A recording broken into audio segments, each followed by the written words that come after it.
Oh yeah, the tea is poured.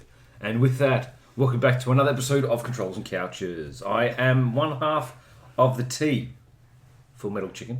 And I am Steph. And yes, so as you've as you probably heard, we are back. If you hear any popping noises, that's literally our oven because we put. I'm making some pumpkin pasta tonight, and it's going to take a while to cook. Yeah, so these pumpkins. Listen to the comforting sounds of the pumpkin popping. Yeah. The popping because pumpkins. The pumpkins, I think, are really fresh. The ones you bought today. Yeah, very fresh. There's a lot of water content. They have a high water content for the pumpkins. So yes. So what's cracking on the good news week? Nothing too much really. We have a big bumper episode today. Yep. So we're gonna swap some normal other things around because we don't want to make you guys wait too long. Yep. But no, nothing much. Let's see. The weather though. The weather has been insane. It went from being mid-20s, late 20s to overnight. I think it was like within 3 hours, wasn't it? Yeah. It went from 27 degrees, full sun, humidity, to suddenly torrential downpour. It's been great. I think it was 16, 17 degrees on Sunday, and then there was daylight savings. And, that was all... The whole daylight savings thing is just... If the cows in Queensland get confused, imagine how I feel. Oh my gosh, they'd be like, I can't deal with this. No, it's serious. The farmers can't do it. No. Because the cows don't like it. Their whole lives are used to a certain time. You Routine. can't. They can't do it. Poor cows. You know what? But they don't know what time is. No, they do.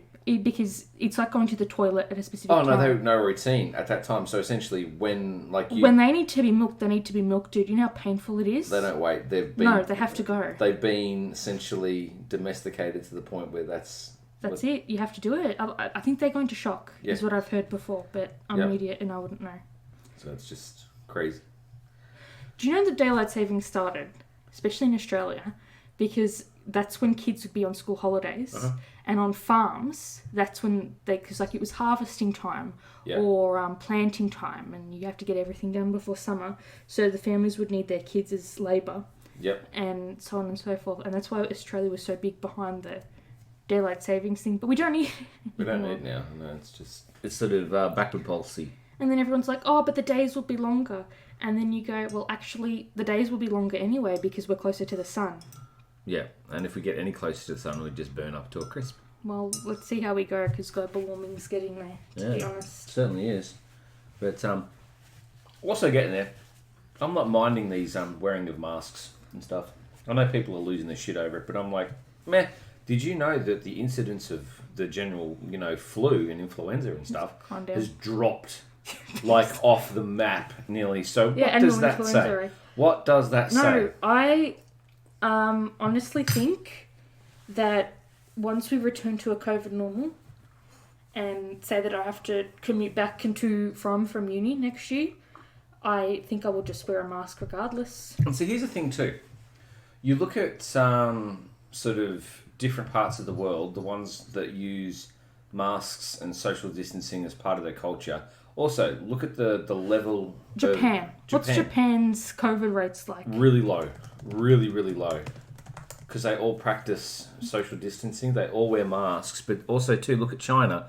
At most, the whole country had at one time 853 cases. Like, the highest case on a day was 853. And for Japan? For Japan as a whole. Yeah, that is really, really in low. Total... 86,540, and how many millions of people is that? Like, what percentage of the population is that? Like, what is it, 0.03 or something? I don't know, something crazy. Hold on, let me do that. Yeah. Population of Japan.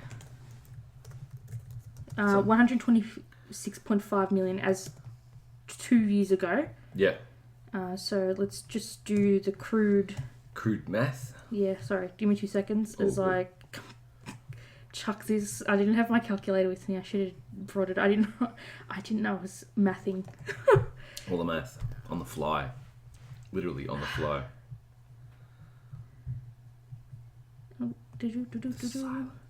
Sorry. All good. Alright. Okay. And then Okay. times that... By 100. Or, no, is it times by 100? No, hold on. Yeah, That's times by not 100 to get a percentage, yeah. See, I was right. So, how many were infected? I did it already, so that's... No, that's not right. So, it was like what? How many, sorry? It was 85,000? So 86540 86540 divide that by 150 126.5. 126. Ooh.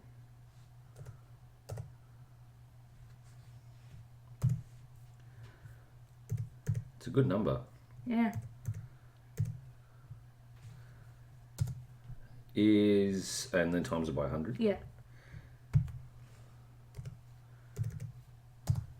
It is this is approximate. Yeah. Well, actually, no, it's 0.00004. Actually, no, 0.0004.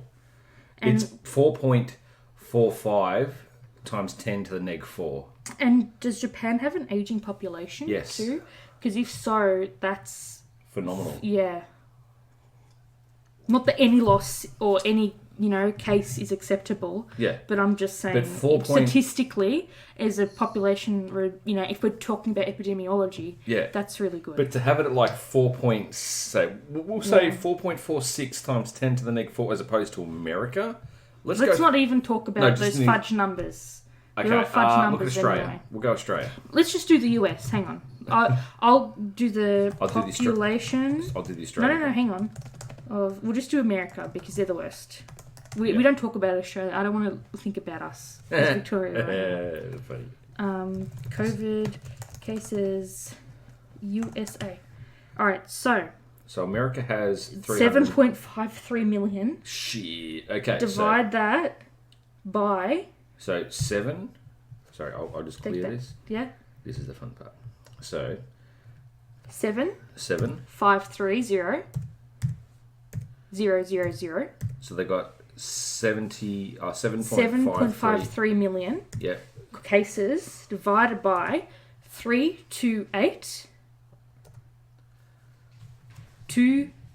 Divided by 328. 328. 328. 200 000. Please hold. And then obviously you'll times that by 100 to get a... Equals times. Okay, so that's approximately 2.29. Or, yeah, so 2.29. Even Valky's alarmed. So you've gone from, Japan, that's to the neg 4. Yeah. So 0.0004. Yeah. Yeah. This is 2.29. Yeah. That's several factors of 1,000 difference. That's huge. So I shouldn't even be laughing. I'm so sorry. If you don't laugh, you cry. But see, it's a terrible situation. There's going to be people who listen. Obviously, decimal places and everything. They mean a massive difference in population studies. Yeah, of course. They're huge. Yeah. But to look at this, the incidence that is, even if you doubled the Japanese population to compare it with the American, it's still out. Still out by miles. Well, you think about it. America has 7.53 million cases. Right? But I'm just talking about in terms of population size. When you double even if you did it to compare it in terms of if Japan had twice as many. So even if it got up citizens. into that triple, they've still got a lower incidence. Yes. They'd only be around 160,000. Exactly. 160,000 cases. Yeah. That's why what I'm saying, anyway. So, it's a shit situation. And you know what? The thing about Japan is when this hit, they followed everything their government put in place. They literally... And did they question? No. Did they have stupid fucking Karens? No, they did not. Being... Oh, gee, I told you anyway, that Karen's suddenly moving to... I've done all of Brighton. And then good old... What's his name? Dan the man was like... I don't care. I'd rather you be bored of walking around your streets than in an intensive care unit. And now she's moving to Queensland. Yeah. But also, too, I mean, back to, like, moving and shit, Bushido, the warrior's code, you look at part of that, and it's essentially, you know, the way, and it originates from the samurai moral values, but essentially what it focuses on is just a combination of loyalty, martial arts, sincerity, frugality, and essentially honor. Honor is the big thing. And this is essentially how they build their life. So very, very respectful. They have like the shogun, the shogunate. But you look at dynasties. You look at these dynasties. They've risen and they've fallen. But you look at things that can happen. They've learned from it. They've got things in place to deal with this. Look at Russia. Remember how they had the sarin gas attacks on the trains? Things just happen. However, viruses are random chance to a degree, because once it's circulating throughout the population, it's random chance. You can't control it. Wasn't it like, I was talking to my mum about this, and she was like, do you ever think that it will go away even if they gave us a vaccine? And I said to her, statistically, Mum, I don't think so, because we already know it's mutating. Not everyone's going to get the vaccine, so there's going to be gaps in herd immunity, and it will just be another influenza. Yeah, it'll another, what do they call it, coronavirus that circulates, like you said, during winter. Yeah, and the other thing too is with viruses within the population, a lot of the time we don't even you won't even notice them. However, when you get them, you know about them. And this year's been good. Like flu wise, I've been great. I did the other day because you mowed the lawns, and when we cleaned out Hay the house, fever we opened the door, and it wasn't terrible, but it was noticeable. Like hay fever wise, it's horrible because being indoors so much, all the pollen's and like around. We've got our purifiers, everything's kind of like. And see, I'm here sneezing and everything at work like crazy, and people are looking at me funny, and it's like, oh yeah, you know, you've got corona. It's like, no, turn around, eyes half swollen. No, I have allergies. There's a big difference. Oh, you've got corona. No, I'll go home and work. I'll go home. I will happily go home and work. But it's just, obviously this is going to be the talk of the civilization at the moment. But there was this funny one where there was a hot day, it got close to 30, and suddenly hundreds of people are down at the beach. Oh, let's not even talk about the St Kilda Beach fiasco. Why would you bother? It's, as much as it's hot, just deal with it. Stay indoors. Like, just ride it out. You know when you're going to be feeling hot? When you're boiling with a fever because you have COVID. And here's the thing. Look at it from, social distancing. We've got lockdowns, this sort of stuff. I overheard someone just in the street talking about how this is the hardest thing, you know, the world has ever had to deal with together. Sorry, have you heard of the Depression? Yeah, so Depression, have you heard about World War One, World War Two. I'm sorry, the Black Plague? The Black Plague.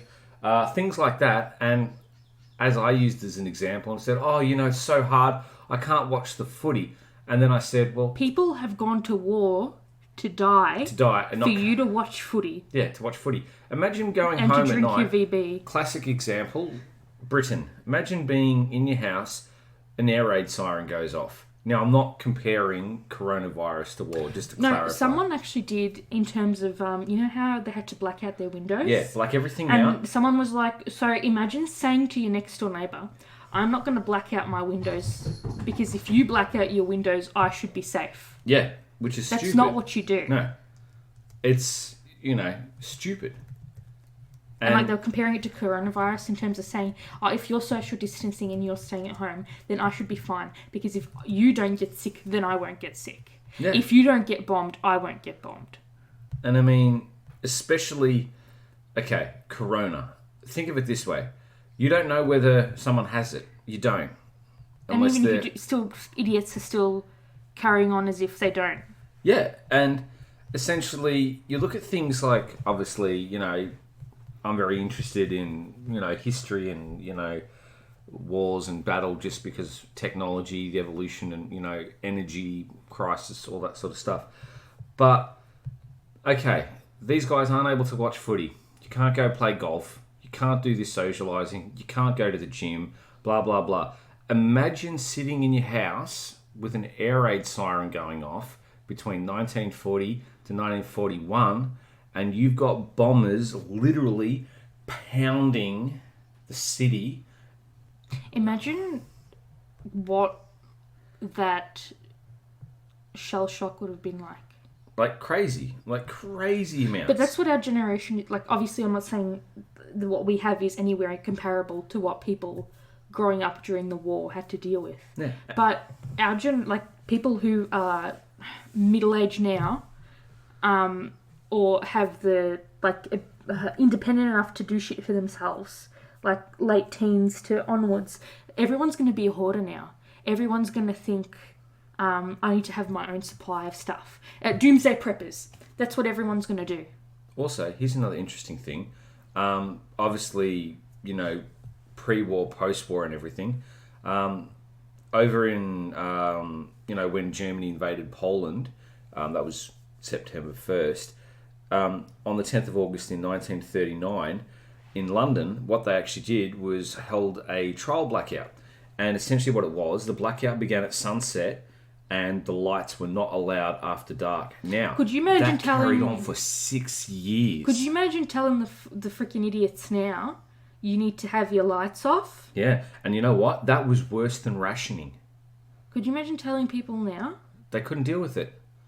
They could not deal with it. We go through summers and people are told, you need to think about where the power is being distributed to. It has to be given to the people that have a higher ratio of elderly people, like their higher priority, and shopping centres and hospital grids and that kind of thing.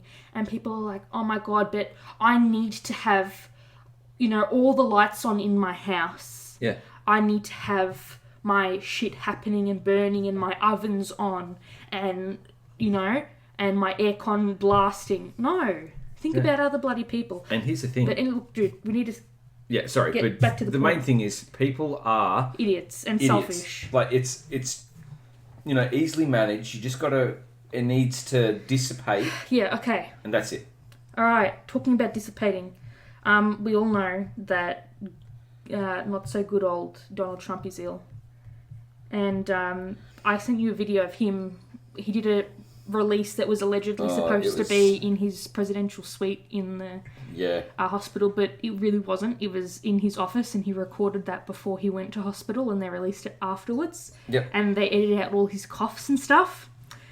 Now, there's this, as you know, oh no, I'm very big on the TikTok. I watch a lot of stuff. There's this teenager. She's 15 years old. Her name is Claudia Conway. And she is actually the daughter of Kelly Conway, who is the counselor to Donald Trump, right? She is one of the people that the president got infected. Oh, joy. So this woman, she went home after that meeting he held, Yep. right? And she infected her whole family. Great. And so this girl is on TikTok. She's verified. And she posted so much stuff. Let me just play from the worst. Just listen to this. Now, you say correct. I am. I'm doing it right now. My mom had 3 tests. I'm doing it right now. So she posted... Oh, shit, I probably played them in the wrong order, to be honest. Hang on. Let me do this one. Let me find it. So, this is how... I'm trying to play it in the way that I found it. Does that make sense? I'll go back the way I started. So, she's 15 years old. She posted saying that her mother knew she was sick, didn't tell her that she knew she was sick, Jeez. and her mother got her sick, which according to law is child abuse. Yes. Right? And so she's very big on, like, she is completely separate to Trump. She shreds him to shit.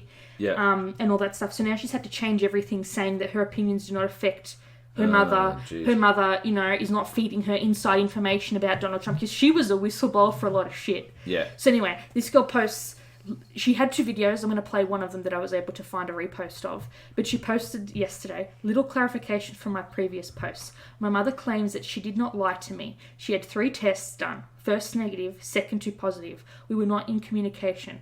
I misinterpreted it. So that's her mother, right? Informing her what to say. Yeah. And then so, where we go from here? that's when I went to the Guardian's image. You know how I forwarded this to you, and they had the highlight of who was infected based on if they were the White House in a circle or the Republican senators. Yep. Her mother is this woman here, number 2. That's Kelly Conway. Yep. In that image, sitting directly behind Melania. Yeah. Right? In terms of, because you know how they have no social distancing when they were doing the White House Rose Garden interview? Yeah. And so that's what the Guardian set up. Anyway, so Kellyanne is her name, but let's call her Kelly. She posts on Twitter after her daughter released these 2 videos, only one of which I have. And she goes, Claudia and I are faring well in quarantine. Everyone else is negative. I had 3 tests on Friday, 1 negative, saliva. Yeah. 1 POS, rapid. 1 PO being positive. PCR, most accurate. As soon as doctor confirmed positive, I told my family and then went public. So it's a picture of her cuddling with her daughter. Yeah. Right? So I'm just, sorry, this is just my screenshot. That's her mum there. Yeah. That's her. And then someone's gone, sorry, let me just rewind that before I play it again. Sorry. I was just madly grabbing everything I possibly could before shit got deleted. And someone goes, I feel like Claudia disagrees. And so this is one of the videos that she made her daughter take down. Disruption You with... lied about your fucking mother about COVID? No, Mom. About COVID? It's how I interpreted it. You're taping me again? Uh-oh. Right. Cat's out of the bag. So people were saying she's obviously being puppeted by her mother. She's obviously in an abusive relationship, situation, and she's talking in like a code, almost. And so people were, obviously because she's Republican, people were like, oh, your daughter, kids are just being kids, Kellyanne, don't stress about it. And people who are obviously fans of Claudia were like, your daughter is the most accurate White House journalist we have, and she's being nominated for a Pulitzer Prize. I shouldn't be laughing. And then she was doing other videos, like these videos are still up on her TikTok, and they were like, so she was making fun. This one says, my mum 2 weeks ago, I'll be fine, masks are stupid, it's outdoors. Talking about that Rose Garden press conference they did, and she's like, infects the whole family. I'm not going to play the music because obviously copyright issues. And then people were like, no, you didn't say anything, you're coming public now because your daughter said something first and you put your whole family in danger, and so on and so forth. And then people are saying her TikTok videos are trending on Twitter. You should consider revoking all of her internet access, and shit like that. And then and then she's like, my daughter Claudia is beautiful and brilliant. She has access to top doctors and healthcare and lives comfortably. Like all of you, she speculates on social media, yet she's 15. You are adults. We have COVID, but it's clear who's really sick. Oh, jeez. And it's like, yes, you have access to the best healthcare. Like the president in experimental medication that is not yet available. Antibodies. So yes, you are fine because you're white and you're privileged. And so she had her other TikToks say, I'm furious, wear your masks, don't listen to our idiot fucking president, piece of shit, protect yourselves and those around you. Literally 10, 20 of these. And she's like, when my lungs hurt and it's hard for me to breathe, and she's like singing along to I'm in pain, or lip syncing along to I'm in pain. And she's like, my mum coughing all around the house after Trump tested positive for COVID. And it's like, that's suspicious. Yeah. You know, that Cardi B sounds that everyone thing. And yeah, so all I'm saying is shit went south. Yeah. Very much so. All the hell to be had. Shit will literally hit the fan big time. Well, the question though is, what do you reckon's going to happen now? Well, this girl's speculating about Donald Trump as well, in quotation marks. And she was like, he's not doing better. He's just saying he is. Apparently he's really sick. Oh, that's not good. So essentially too, like anything that happens to the president, is going to directly relate to what happens with healthcare now, I suppose. But he's, going to push for some mandate, I suppose. Shit will happen and, more people lose their jobs. One person said, let her stay, as in Claudia, let Claudia stay mad. People go to jail for knowingly infecting others with HIV. She knowingly infected you with COVID. That's the long and short of it. These are people who have no education in epidemiology, biology, biochemistry. You can't speculate on things that you're not qualified to talk about. No. It doesn't matter if you're inside or outside. And also too, I see a lot of people walking around with these damn masks on. They don't cover their nose and or they go to sneeze and they take the mask off and they put it back on again. I'm like... And there are idiots that are eating out in restaurants, whether it be Australia or any other nation like America. And it's like, you idiots, if you're so desperate to eat out, when you're eating, you wear your mask, you scoop your food, you take one side of the mask off, shove your food in your fucking fat mouth, put your mask back on. And then carry on. And then do that. And just carry on. But, it is a hard concept for some. People are idiots. True. All It's right. evolution. One thing before we get into today's main topic. NASA's asking people what you would pack if you had to go to the moon. Cheese. But they could send you cheese. I know, but picking cheese is better. What cheese? Though? And crackers. What cheese? What crackers? Wensleydale. Okay, and what else? Just water crackers. Water crackers and Wensleydale. And then when I can get on the moon, I can say, we forgot the crackers, Gromit. We forgot. Would they be able to get internet broadcast from the ISS? Hey, at the rate of things at the moment, it's easier to connect to the ISS than it is to connect two fucking Xboxes in a house. We got a device delivered today. I'm not going to say what it is because I don't want people hacking our shit and also other random shit in case people. But I don't know. But we got a device today that does really cool shit, and we were talking about the fact that it is easier today to connect devices to tune. No, it wasn't a television, but it's easy. That's what we were comparing it to because when we grew up and it wasn't with the dinosaurs, you had to pay someone to come to your house to tune your television for you. Install it. Right? You could install it yourself. But to actually tune the television to get this, the actual TV channels instead of pay TV, or YouTube or Netflix or whatever, you had to pay someone to come to connect your television to the antenna in your house, even though there's a port, because someone has to tune the television, right? Yep. And manually code all the channels. And literally all I had to do was plug this thing into the port it needed to go into, switch it on, use the app, and that's it. It was done in less than 5 minutes. It took longer to purchase the item, wait for it to get delivered to the house. And can we just talk how fucking shit delivery is at the moment? It is an absolute joke. Except for JB store to door. Yeah, everything else They are worth the $5 I pay every single day.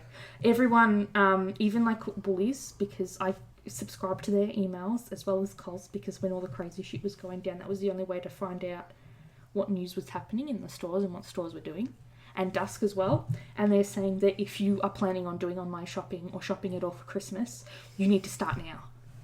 Yeah.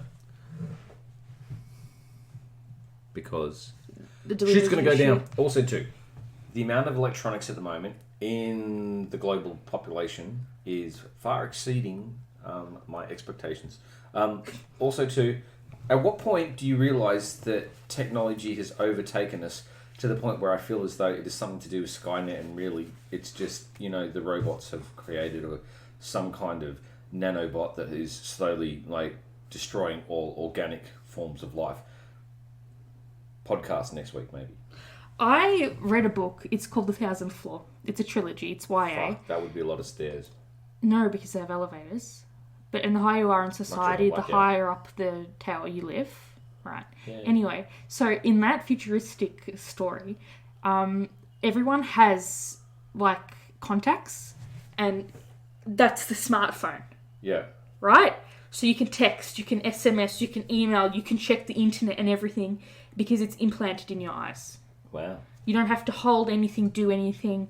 You're always connected, and that's it. At what point would it overload your brain? It doesn't. Imagine, like, Because you can turn it on and off. You can do whatever you want to the do. Neuralink. Imagine getting all the ads. I'm not doing Neuralink. Open your Listen, eyes and suddenly all get I'm 500 saying ads is, for pizza. all I'm saying is something isn't right. No. But, That's all I'm saying, okay? Yeah. You know the woman and the husband who he chipped for a cupboard in their house and all the doors, and he convinced her to get that chip between, like, her thumb and forefinger to open everything? That shit I do. Yeah. You'd hate for someone to sever your hand to break into your house. Could you imagine? Or, like, cart your dead body around. Yeah. But that's me being an extremist. But apart from that, this shit's pretty cool, I reckon. Very Then cool. you'd have to deal with the infection and Yeah. how do you get that shit taken? Like, it's easy to inject it, but how do you get all that shit taken out of you? All those But implants. you know the interesting thing, and we're going to use our favourite word for which we have both studied, CRISPR. Did you know they're actually using CRISPR to use biosynthetic dual-core computers with human cells? This is not good. But see, the thing is, when you do this kind of shit, you need to just work out, will an organic model be able to deal with and be dude. a viable Oh my alternative god, to... the paper towel roll Yeah. just fell and I thought See how handy that was? Okay. Anyways, yeah. You want to do a quiz today or no? Because Yeah. you were real big about me missing the quiz Yeah. the other day. But just quickly too, this is obviously, you look at neurons, for instance. You look at the energy potential that can Really? go... Have you imaged, please? Yes. Tell me No. everything you need to know. Start from... No, I was just going to go into Moore's law. So essentially... No, tell me everything you need to know about neurons. I- In fact, tell me how you image neurons. Oh, and then tell me how once you're done imaging them, you 3D reconstruct them. Please tell me everything. Tell me everything you need to know. a computer. An action potential arrives Yeah, we use a computer at the Axon terminal. that is attached Explain to the events that occur. a camera, and then it takes the pictures and they make it look pretty. But yeah, no, all I was going to go into Do you know was how long it takes fucking to ages. stain those sections, to take those images and make them look pretty? It's just, stupid. But also too, imagine if they used viruses to expand energy potentials in a... We can't control viruses as it is today, electronic or biological. Yeah, but just imagine that. Imagine if that's the next step. How do you get... Well, look at bioreactors that use, Kombucha. kombucha. Fucking explosive kombucha. Have you tried it? I haven't. Did you have to? I broke a bottle. What did it smell like? It was broken. I don't want to. Someone dropped it on the pavement. I thought, wow, upgrade. Mushroom water. Yes, let's have a nice... It would be okay if it was mushroom, buddy. When you see them making kombucha plaque. and the big plaque sitting on the top, you just go, oh, this looks yummy. Wow, you could use it as a hat or a bed sheet, maybe. Enough. Stop it. Alright, let's get into the quiz before that to be one stinky rug. Okay. We'll guess how old you are based on your Halloween plans. Okay, cool. Okay, so who are you going to trick or... Well, who are you going trick-or-treating with? One, your friends, my family, my significant other, myself, and I, and me. No, I'm not going. That's the thing. Well, What is planned? well, does trick-or-treating around the lounge room count? That's what... Literally, I shit you not. That's what Woolworths emailed me. It's like, how to trick-or-treat at home. I shit you not. Go round and round, hide the pumpkin in the fridge or something. Dude, they're selling carving pumpkins at Woolworths for $10. I shit you not. I'm serious. They emailed me literally at 5:06 We need this a pumpkin afternoon. farm. How much do you reckon pumpkin farmers make during... Dude, They would they make mint. do you know that they allegedly, in spring, allow you to plant Your own pumpkin. your pumpkin, right? And they put a tag on the the stem, Yeah. and then you can go plant your tree Wow. for Christmas in a separate patch. Now there's a gimmick right there. That is a Apparently they're booked out 2 or 3 years in advance. far out. Right? So then they make money doing that. Some of them have cafes or restaurants on the farm, on the ranch, whatever Pumpkin they call spice. it. And then they do Halloween tours, Oh, jeez. right? And they have Halloween mazes. And then they do the whole face painting carnival thing, and they do that for the whole month of October. Yeah.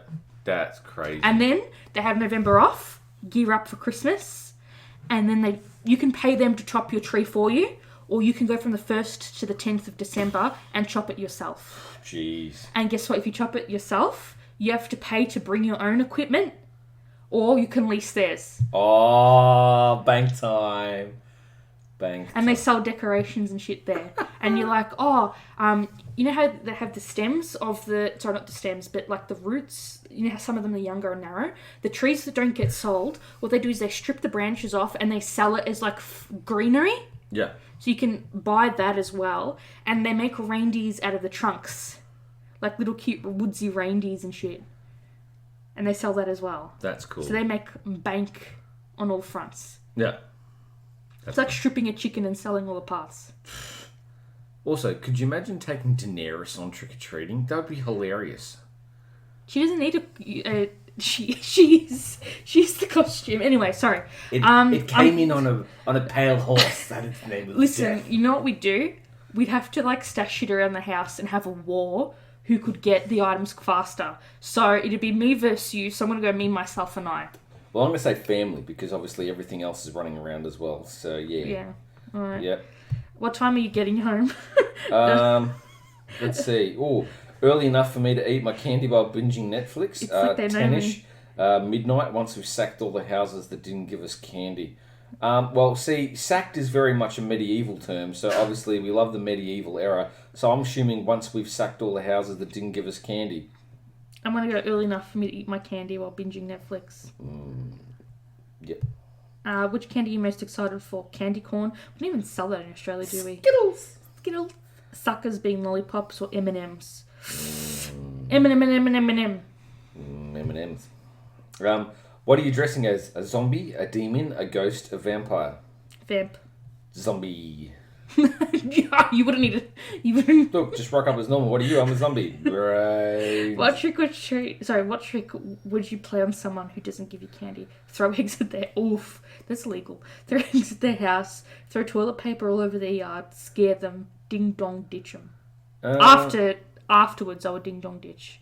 Days afterwards. See, I've seen people do the toilet paper all over the yard thing. And it looks, very craftful. I remember... It looks very craftful, but in Australia it's expensive. And how many people in Australia... That's how you're going to know who the hoarders of the toilet paper were. So it'd probably be like ding dong ditch them. Yeah. Now everyone has security footage. Yeah, So you could get charged for harassment. Yeah, you could be done for assault. You could be done for... You know what I'm going to select? Scare them, because I'd go up to the fence line and pretend I had a cough. There we go, done. Achoo! Oh no! What are you going to do when you get home? Go to bed, eat food, watch TV, eat candy. I would do 3 out of those things. Eat candy, eat food, and watch TV. Food technically is candy. Candy is technically food. So it won't let me select the one between. Eat candy. Watch TV. TV it is. What movie will you watch before bed? Scream, The Mummy, It Chapters 1 and 2, Ghostbusters. Scream, because I'm rewatching the Netflix series. Ooh. Ghostbusters. What do they grade you? I haven't done it yet. I'm tossing it between It. But Halloween, very much It 1 and 2. Okay. It. Okay. Yay! I've got an old soul. You enjoy the small things in life and don't really care about what other people think. Oh, you poor retiree. You do you, and the people who are truly your friends will stick with you. Apparently, I'm 31 plus. Yeah. Oh, you old retiree. I got 11 to 19. In your age as a teenager, you're slightly moody. It's like they know me. You're bathed in stress and anxiety. I'm sorry, did my non-existent therapist write this quiz to expose me? No, that's fine. Luckily, you have amazing friends who are super important to you. You like to live in the moment and do fun, exhilarating things. Fantastic. So far. No. off, but cheers. That's funny. Okay, dokes. Anything else you want to say? And do not say no. Oh, actually, blah blah blah. Or did you know? No, I've been put on time frame today, so Dude, we were supposed to start the topic 30 minutes ago. sorry, my bad. Okay, today's going to be a lot of talking. Good. That's what we're here Now, for. we can take this two ways. Yeah. I can either talk slow and we can discuss things, or I can blah, blah, blah, blah, blah, as if there was a department seminar. Department seminar. Speed through it. Because you know that I'm going to interrupt. Listen, you've been asking me to cover this for years. Yeah, we'll smash through it. I haven't researched for a podcast episode like this since we did Scientology. True. This was a very... Big one. Yeah. There was a lot, and I would like you to know I watched an 8-hour History Channel series that I had to pay nearly $20 to watch. Shit. So I would like all of you to appreciate the amount of hard work I did, the amount of skepticism we're going to have, and we're going to be both sides. We're going to be like, this is why we think it's possible. And it's not skepticism because that's some kind of aerobic class you do with... If you hear Jump rope. this and snoring, that's me trying not to lose my voice. Alright, today we're going to be talking about Things. the Skinwalker Ranch. Actually, no, why am I doing spooky noises? Well, yeah, why not? It's Halloween, dude. Get it out. Do it. And Alright. I can't be like, offensive and go, hey. No. No. That's very bad if you do that. No. See, I said that I wasn't going to do that. Thank you. You're welcome. I want to apologise in advance if I get any Ute or Navajo terms wrong. Yep. It's not my intention. No. I say this every time. I try to be educated, but ultimately I'm a privileged, stupid, white bitch. I'm like half potato, half chicken. So, yes. Bangers Feel free and to DM mash. us. Chicken bangers and mash. Chicken bangers and mash. So I got today's... tar and feathered. Actually, that would be a really shit way to go. Calm down, oil spill. Calm down, not Event Horizon. What's it called? Horizon... Deepwater Horizon? Yeah, Deepwater Horizon. That was rigged. There's a Halloween movie. Yeah, rigged and a half. Oof. So yes, I spent literally a long time over a weekend researching this episode. Alright, so first we need to talk about what skinwalkers are. Navajo skinwalkers are cursed humans who can transform into other creatures, but mostly represented as wolves, bears, and birds of prey, for example, like eagles. Stories of the skinwalkers tell us that they are often shaman who cross over to the dark side by participating in forbidden rituals that are pretty much summoning evil forces, and this allows them to take the form of different predatory animals. Apparently, the evil forces lure them so much, and they're so corrupted by these evil spirits that many shamans remain in their animal form for too long, and they eventually lose their humanity, so they have to stay in their animal form. Yeah. And obviously, allegedly, when this happens, they're very dangerous, bloodthirsty, and almost like a hybrid. And then, remember when I made us watch that Ghost Adventures Skinwalker Canyon episode? Yeah. They said a different story, and I'm more inclined to listen to them because they were actual elders. And remember how they're like real legitimate people Wouldn't be discussing this with you because they believe that talking about it will, in their culture, talking about it will lead you to be either targeted or you to summon it, right? And they also said that it's a witch controlling the animal, not that the witch is the animal. Yeah. Right? So there are two versions of this that you can take. But again, I'm a stupid white bitch. I am not from the Navajo people. So I'm just telling you the two sides that I've heard. Yeah. So again, skinwalkers are something that the Navajo openly, willingly discuss. So the Skinwalker Curse is something that is also tied onto the property, hence why it's called Skinwalker Ranch. And so basically the story goes that the Ute and the Navajo, although they were neighbouring tribes, when the US government got involved to make sure that their own tribe wasn't hurt by the Americans, what they did was sell out the Navajo people to the US government So they were killed and captured as slaves, and everything horrible that happens to pioneering and raping and pillaging. Yeah. So the Ute were, I don't want to say best friends, but they traded with the US government, and they were a lot more friendly than the US government was with the Navajo people. So in retaliation, the Navajo decided to put a curse on the Ute people and their lands. Yeah. And that's where Skinwalker Ranch is located. So by definition, a skinwalker is a person, usually of Native American origin. So like I said, can transfer into an animal or controls the animal to do whatever they need to do based on their needs. So if the shaman or the person needs to fly long distances, they'll be an eagle. If they need to like take down a cow, they'll be a wolf. Yeah. Or a coyote or something like that. And then they generally, once they've carried out their task, will turn back into a wolf. And then just... Pretty much.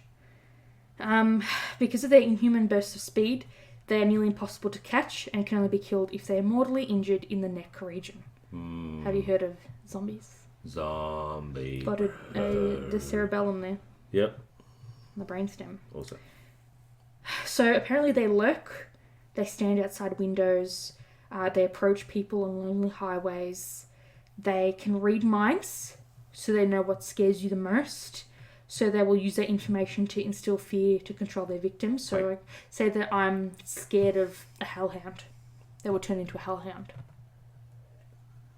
Which reminds me, I need to get that pack. Yeah, me too. Okay.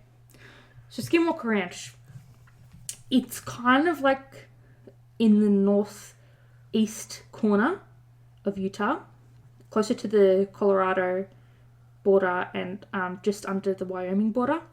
All right, so it's like the complete opposite side of the state as Nevada is. And it's smack bang in the middle of the Unitah and I think it's pronounced Uri reservation. And I've got a ton of images. So the first one here, like you can go onto Google Maps and if you type in adamantium, because that was the cover name for the people that currently own it. Yeah. Adamantium Skinwalker Ranch. You used to be able to find it on Google. Now it's gone. It's now gone. Right? Interesting. The only way to look at it on Google Maps is if you know where it is, so you pinch the map, or you get the coordinates from Wikipedia. And then do it there. Right? So that there is the Google Maps version of it. And then in the show that I watch, I'm so embarrassed that I purchased this to watch it because no one else has spoken about it on any podcast. Right? It came out this year. It just finished airing a few weeks ago. When I watched the show after purchasing, so you know the people that made Ancient Aliens that we were laughing at? They made this. Oh, gosh. And they think it's so legitimate because they've got this astrophysicist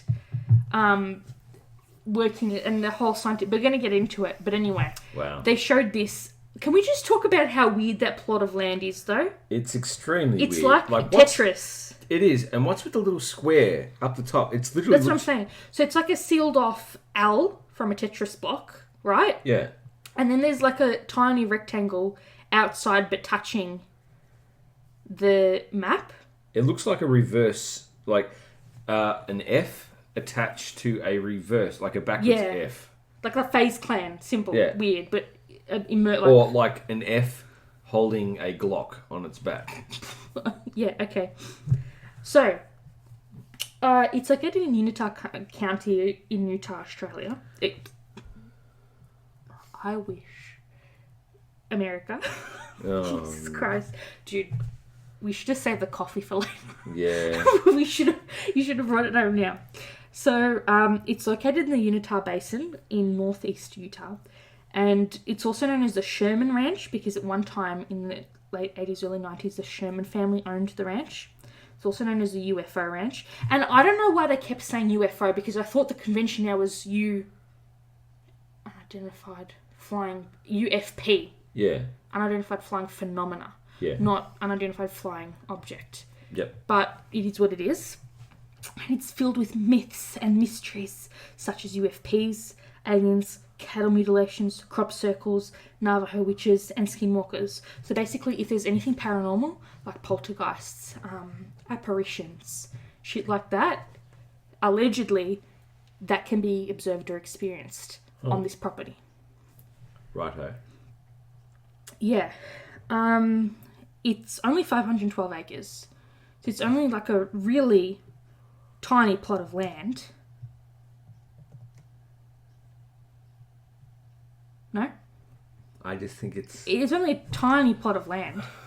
I think it's more a case of something has happened on that area and it's just like it's We're going to get into it, fam. It is tiny. Like it's not tiny at all. It's 512 acres. That's 5 times the amount of acres that freaking Winnie the Pooh and Christopher Robin explored in the 100-acre wood. Yeah, and they did a... Yeah, but you think about it, though. That would have been pretty scary. Imagine, like, a Winnie the Pooh bear just popping out of a burrow with a sawn-off shotgun. Winnie was packing. Winnie always had Winnie's a girl. She's a beast, bruh. But Winnie the Pooh literally was always packing heat. He was carrying. She. Do not misgender a bear. That was put into slavery for children's entertainment. I'll just grin and bear it. Anyway. So, again, it's 315 acres, which is, I think it's like, I can't remember how many square meters, but it's a lot. It's located about 3.5 miles southwest of Fort Deschênes, or Deschênes. Can't remember how to pronounce that either. And it borders... Is it like Fort Duchesne? I think it's Deschênes. I think it's Fort Duchesne. I think it's Deschênes. Because it sounds Frenchy. Yeah. And then, Utah and borders the... Is it Ute? No, it's Ute. It's Ute Indian Reservation. Yeah. I remember Ute because we spoke about it when we were talking about Cheyenne Mountain. Yeah. So in the show, there was so much aerial footage that they captured except for one particular region, okay? So again, there are several what they call homesteads. So, like clusters of housing or buildings, or like structures. So, Homestead 1 is the Sherman House and Ranch, right? And we're going to get into how that factors into the timeline later. So that's basically where the main road meets the property. It's got like a few, what is that, like water tanks and stuff like that, almost like silos, a few tracks, the main tracks to get around the property, some clusters of housing, a little bit of a car park area and stuff. Then there's Homestead 2, and that was the original lean-to building structure that was put on the ranch hundreds of years ago, not hundreds of years ago, but a fair amount of time ago, right? So the first place that was built on that plot of land is the original lean-to at Homestead 2. And then on the far western side of the property is Homestead 3. They didn't show this in the documentary, right? Interesting. So this is the one, they showed a black screen when they spoke about it. So this is the one that I'm going to guess is rigged up with all of their technology, where all of their experiments were conducted. And what I'm trying to say here is that I think that that's where their experimental / bogan breakdown research installation is. Yep. Right? A ding, ding, ding, ding, ding, ding, ding. Redneck, I should have said, not bogan. Ding, ding, ding, ding. So, buckle in. Buckle in, if you're not already. Keep your arms, your limbs, and all appendages inside the vehicle at all times. So apparently a large majority of the activity is centered around Homestead 1 and 2. This is like the original lean-to house and the Sherman Ranch. It's like home area, which are the obviously old areas of the property, and that every form of paranormal phenomena exists here, like I've already said. Like Area 51, they have their own camo dudes.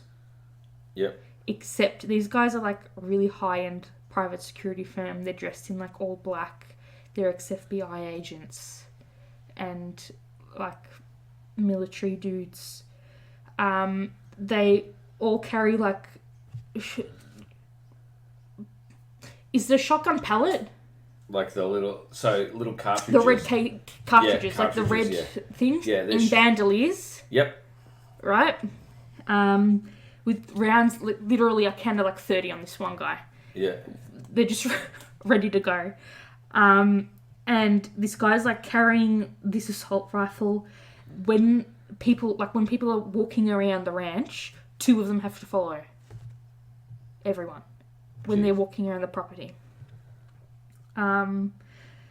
When they're interviewed, these security guys are like, we keep such a tight ship because we want to protect the scientific integrity of the area, and we also want to protect the people that live there, i.e. the researchers who are living out on the ranch or the facility, and they also have 2 caretakers that live in the Sherman house. Yeah.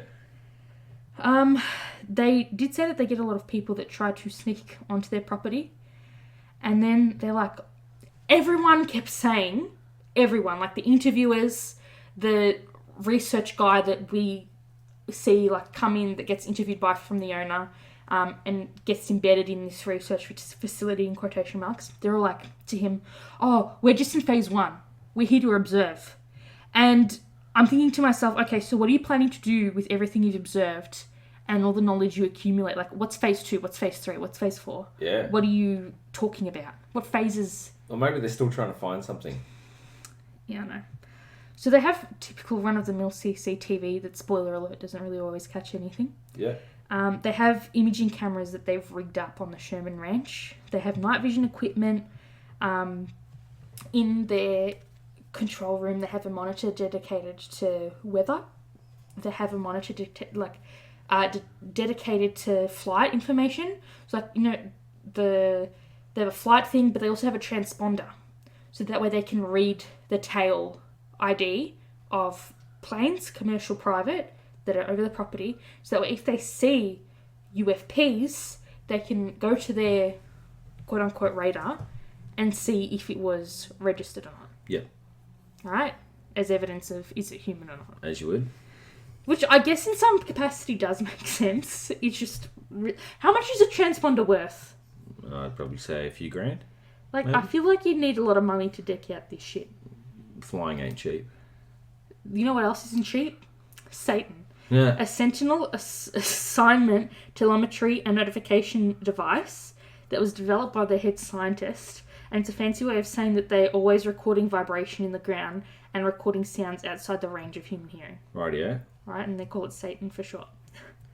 I'm guessing that's got there's a lot of heat on that device. It's just sitting in the room, right? But I'm guessing it would have to plunge through the floor, yeah? Because you'd need a radar in the ground. You would. And to be fair, that's not anything new because, for example, when the Marines moved into Darwin, one of the first things they did was put a 2-kilometre radar in the earth. Yeah. So it ain't unique. New. No. Right? Oh, and then I wanted to say they panned to the monitor, the computer screen that's monitoring flights, and at that point in time, there were 6 commercial flights over it, in the surrounding area. So it's like you're getting traffic. It's not because they're very close to where the border with the other states are, right? Yep. So you're going to get traffic. Through it. So yeah. So I want to kind of like the history of the area. So the Unitah Valley Reservation was created for the Ute in October of 1861 by the executive order of the President Abraham Lincoln at the time. I think it's called the Uncompahgre Reservation, or commonly called the Ouray Reservation. The Uncompahgre. Yeah, was created in January of 1882, and in 1886 the 2 reservations were merged together. And so for more than 150 years, the Ute lived there, and the reservation covers a total of 4.5 million acres, which is pretty stupid considering they're in the whole of the country. True. But what do I have to say about it? And so they have said that the ranch borders on the path of the Skinwalker, and for that reason they have long been forbidden to go near the property because the Skinwalker is a malevolent shape-shifting, creature that they take very seriously. And so the ranch, named after this, was first homesteaded by the Myers family in 1905, and that's where they made the lean-to over at Homestead 2. So literally it's just a little shed. Yeah. But they lived in that. Over in the northwest corner of the property.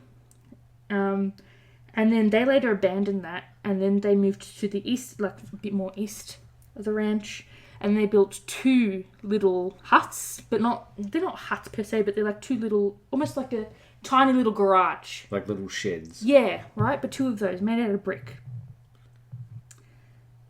And then by the 1930s, it was occupied by Kenneth John Myers and his wife Edith Child Myers, and they stayed on the property for almost 50 years until 1987. And during their occupancy, they made no reports of any strange occurrences, but some of their neighbours said that they did see or hear weird things. So, in the meantime, nothing really unusual was reported to occur in the basin in the 1950s. Meaning,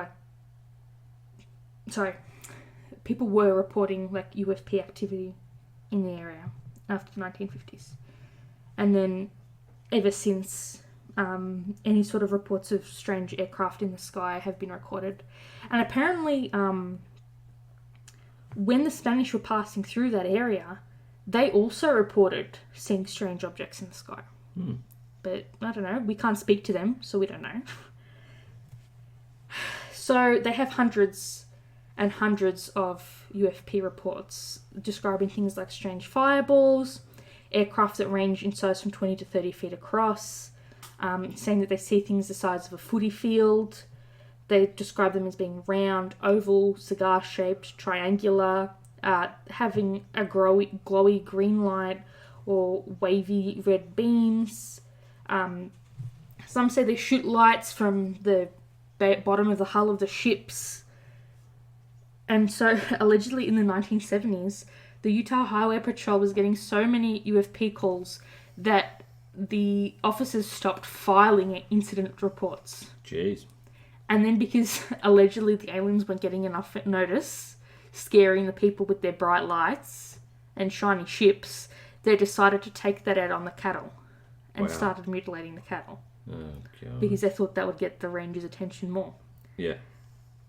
So the property itself is, if you haven't guessed it, private, and it's not really open to tours. So I'm going to give you a really crude timeline of the ranch. So it's believed between sometime during 1776, that's when the Dominiquez and Escalante expedition travelled through Maiton along Skinwalker Ranch. And then about 100 years later, in the 1880s, the several what do you call a sub-tribe? Faction? I don't know. But members of the Ute tribes were relocated by the government onto that reservation. They were parceled out to them. And then about 6 years later, the military finalised construction of a fort in Fort Deschamps. And then in 1886 as well, same year, Buffalo soldiers were stationed at this fort, and one soldier saw Mason-like symbols etched into a rock at Skinwalker Ranch. Ooh. He knew about Mason symbols in 1886, is what I'd like to know. Yeah. Maybe Maybe that's, he was an maybe offshoot. one of the soldiers got a little bit woot on peyote. some or moonshine. Yeah. But it is what it is. So between 1906 and 1911, apparently people experienced underground rumbling and explosions during the day and night. Mining, maybe? Yeah, during the ranch. And so there are a lot of published articles about it, and you can see them as images. One's called "Strange Noises Cause New Settlers Much Uneasiness." It's in Theodore, Utah, on the 30th of December, many residents of Utah and the East who have been in the Uinta Basin since Election Day, examining lands they purchased at the Provo government sale, have noticed with great wonder the occasional rumblings resembling explosions or distant thunder that can be heard throughout the section at intervals every calm day and night. There's been much speculation as to the nature or cause of this phenomenon, and various theories have been advanced, some more or less fanciful or imaginary. And it's like what is it, 500, 300 word article? Expose. Expose. Pulitzer Prize, everybody. Pulitzer Prize. So in 1905, that's when John and Emma Myers decide to build a homestead, which is now dilapidated. And the Locke family also moved onto the west side of the property. And they said that they had a strange visitor on the property. This person arrived out of nowhere, was wearing time-appropriate clothing, but underneath they were wearing a dazzling blue one-piece leotard suit thing.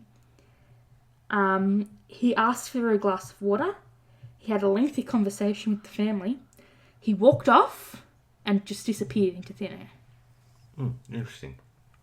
This person allegedly told the family, you know, like, hey, dial a dig? Yeah. He told them where they should or shouldn't dig. Oh, there you go. Yeah. Interesting. Subcontractor, maybe.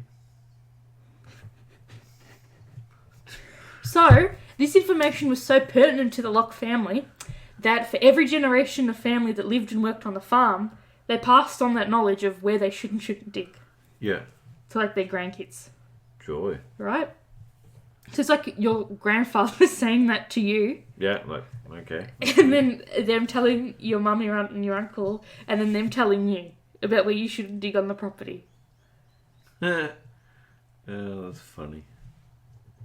And if you're interested, like, especially in the suburbs, you need to dial before you dig, because you don't know if there's pipes of gas, electricity bundles, whether it be phone, whatever, copper cabling, whatever, because it's literally explosive. You can die. It will go laboon. And if you stuff something up, you have to pay for it yourself.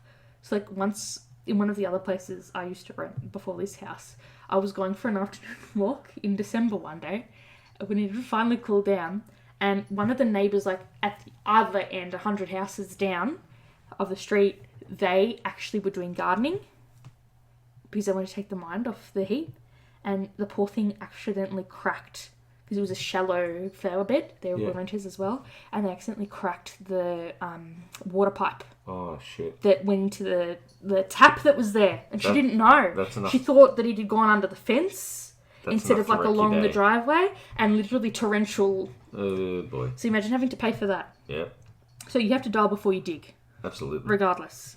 Unless, like, you have generations worth of family and you know where you've lined. All the pipes. Yeah, pretty much. So anyway, in 1930, Christopher Locke, who's believed to be the grandson of Emma and John, he reveals that cattle mutilation had occurred on the ranch sometime during the 1930s. And then a year later, Kenneth and Edith Myers, they buy a trailer and move again to the east side of the property. 10 years later, 2 miles from the ranch, a silver globe-like object is seen flying over the fort. And there was another story for this, published in the local newspaper. And, hold on, I have it here, look at the bottom of the notes. Oh, this one, it's like, strange happenings in rural Utah. There are places of mystery in the world, strange things that are seen and bizarre events unfold in these mysterious places. Utah is such a mysterious place, and then it goes on. No, I'm not going to read the whole thing, but you can do it if you're interested. I shouldn't laugh, but, like, imagine living, I guess when you're experiencing it, it's a completely different story. Absolutely. And this is a different time too. Yeah. So between the 1950s and 1960s, a lot of locals report, again, a lot of UFP activity within the basin. However, the ranch itself has little to no recorded activity. So when I say basin, that means like a depression in the land, right? Almost like it's not really a valley because it's not plunging like the reverse of a mountain. It's just a basin. Yeah. And so what that means is at the back of the property, one of the property walls is, it's like a berm, but a very tall berm, almost like it's not a cliff, but you know what I mean? Like a it's, ramp. Yeah, but it's off, like it's really rocky and cropped and stuff. And that's called a basin. So the basin wall there, the Unitah Basin wall, it can also be called a ridge. And so a lot of activity is reported along that basin ridge. And so there are heaps of articles talking about it. And yeah, saying like in the local news, Utah Basin is UFO hotspot. And it's like, it's too pixelated to read the whole thing. But... So it was being reported on, I guess, is something to say. And then, because people were seeing wolves, allegedly, they're like, should we call it Werewolf Ridge? Of course they would. Yeah. So, 1960s come and go, and Edith Child Myers and Kenneth John Myers, they homestead the Skinwalker Ranch property. And then about 7 years later... that's when a whole new wave of UFP sightings occur in the basin, and that would last for about a year. In 1968, Bottle Hollow Ute Tribal Resort is built, and a couple of years later, the US Army Corps come out to build a reservoir. And the thing is, allegedly, one of the laws is law as in LORE. Yeah. When people disrupt the dirt, or if people dig, that's when activity occurs. Oh. So people are obviously suspicious of shit that goes on. And once you start disturbing resting grounds. That's what I thought, but we're going to get into our hypothesis at the end once I present you. And also, if the valley is shifting, if you start digging, you're going to disturb the water table. Yeah. So things will rise and fall. Yes. So, the earliest cattle mutilations in reports start occurring after 1970, and they are localized to the Unitah Basin and land surrounding the ranch. And then in 1978, the Desert newspaper wrote an article where they discuss mass sighting of a UFP seen 10 miles away from the ranch. And then in 1981, NASA decided to build an observatory 16 miles northeast of the ranch. There's a link you can see on like post image, and yeah, they called it Station 7290 near Access Road and Track Road, and they have like a lot of lines indicating what do they call it? Height. You know how you read a map and different lines represent different altitude. Yes. And longitude. Yes. You were a scout. You know this shit. I don't. Woo! I went for cookies. Damper. Tents. Trees. You have all the badges, don't you? Most of them, yeah. I was a pioneer. I was an explorer and I was an adventurer. Yay! Those are just words to me, but alright. Yeah. I don't know what any of that means. I know how to use a Swiss Army knife to maximum efficiency. Also good for cutting bagels in half and putting cream cheese. Yeah. You know that Swiss Army knives are really expensive. Really, the good ones are really, really expensive. And they're legal too. Legal or illegal? Legal. But they can't be. Yeah. But they're a knife. You can't just carry a knife They're a around. utility knife. You have to have reason to be carrying But one. people the police get upset at people if you're carrying a utility knife to and from work. Like one of the girls I used to work with at Miller's, she had her own box cutter because people, this is high point, and people would steal the box cutters. Or knife point. Yeah. You're not from Western Suburbs, but yeah. Yeah. So she had her own Stanley, and she had it on a belt ring, and she used to say that cops and the So like she was doing her shopping after a shift on a Friday night, which is her last day for the week. She was doing her shopping and she had a Stanley knife out. Well, not out, but on her person. The cops say you need to put that away. That's a weapon. So how's that? That's technically a utility. Anyway, I digress. So between 1986 and 1996, exact time currently unknown, power lines are erected on the ranch. Oh, we love power lines. Also, could you imagine my family living in Melbourne not having power in 1984? What time did you guys get power on the ranch? On the farm. Would have been, what, maybe... Please don't say the 1900s. Yeah. It'd be around that. They used to have candlelight and everything back then. Yeah, I understand, but like you didn't have access to electricity? I know, when I was growing up, there was Yeah, obviously, but pre-80s. Obviously, you had to get in like a little hamster wheel and run around in it to generate. Just tell me you had it before the 50s. I guess so, yes. Text your mother. I need to know. I need to know, was there any power? Oh yeah, there was. Dude, she'd be able to tell. You'd laugh. She would know. Your mother would know the names of the which townsmen worked the street. She'd know the wavelength. I'm serious. Yeah. Anyway, so again, they're disturbing the dirt and the location. Disturb the dirt. Disturb the dirt. In 1987, Mr. Kenneth Meyer dies, and Edith is then essentially forced to live alone on the ranch.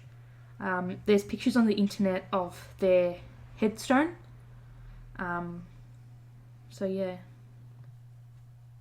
He passed away on the 26th of April, 1987.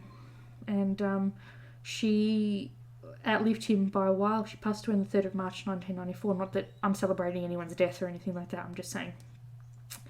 Then in 1989, they decide to drain the Bottle Hollow Dam because they need to repair and outlet the dam. Damn. Which is 100 years, not even 100 years.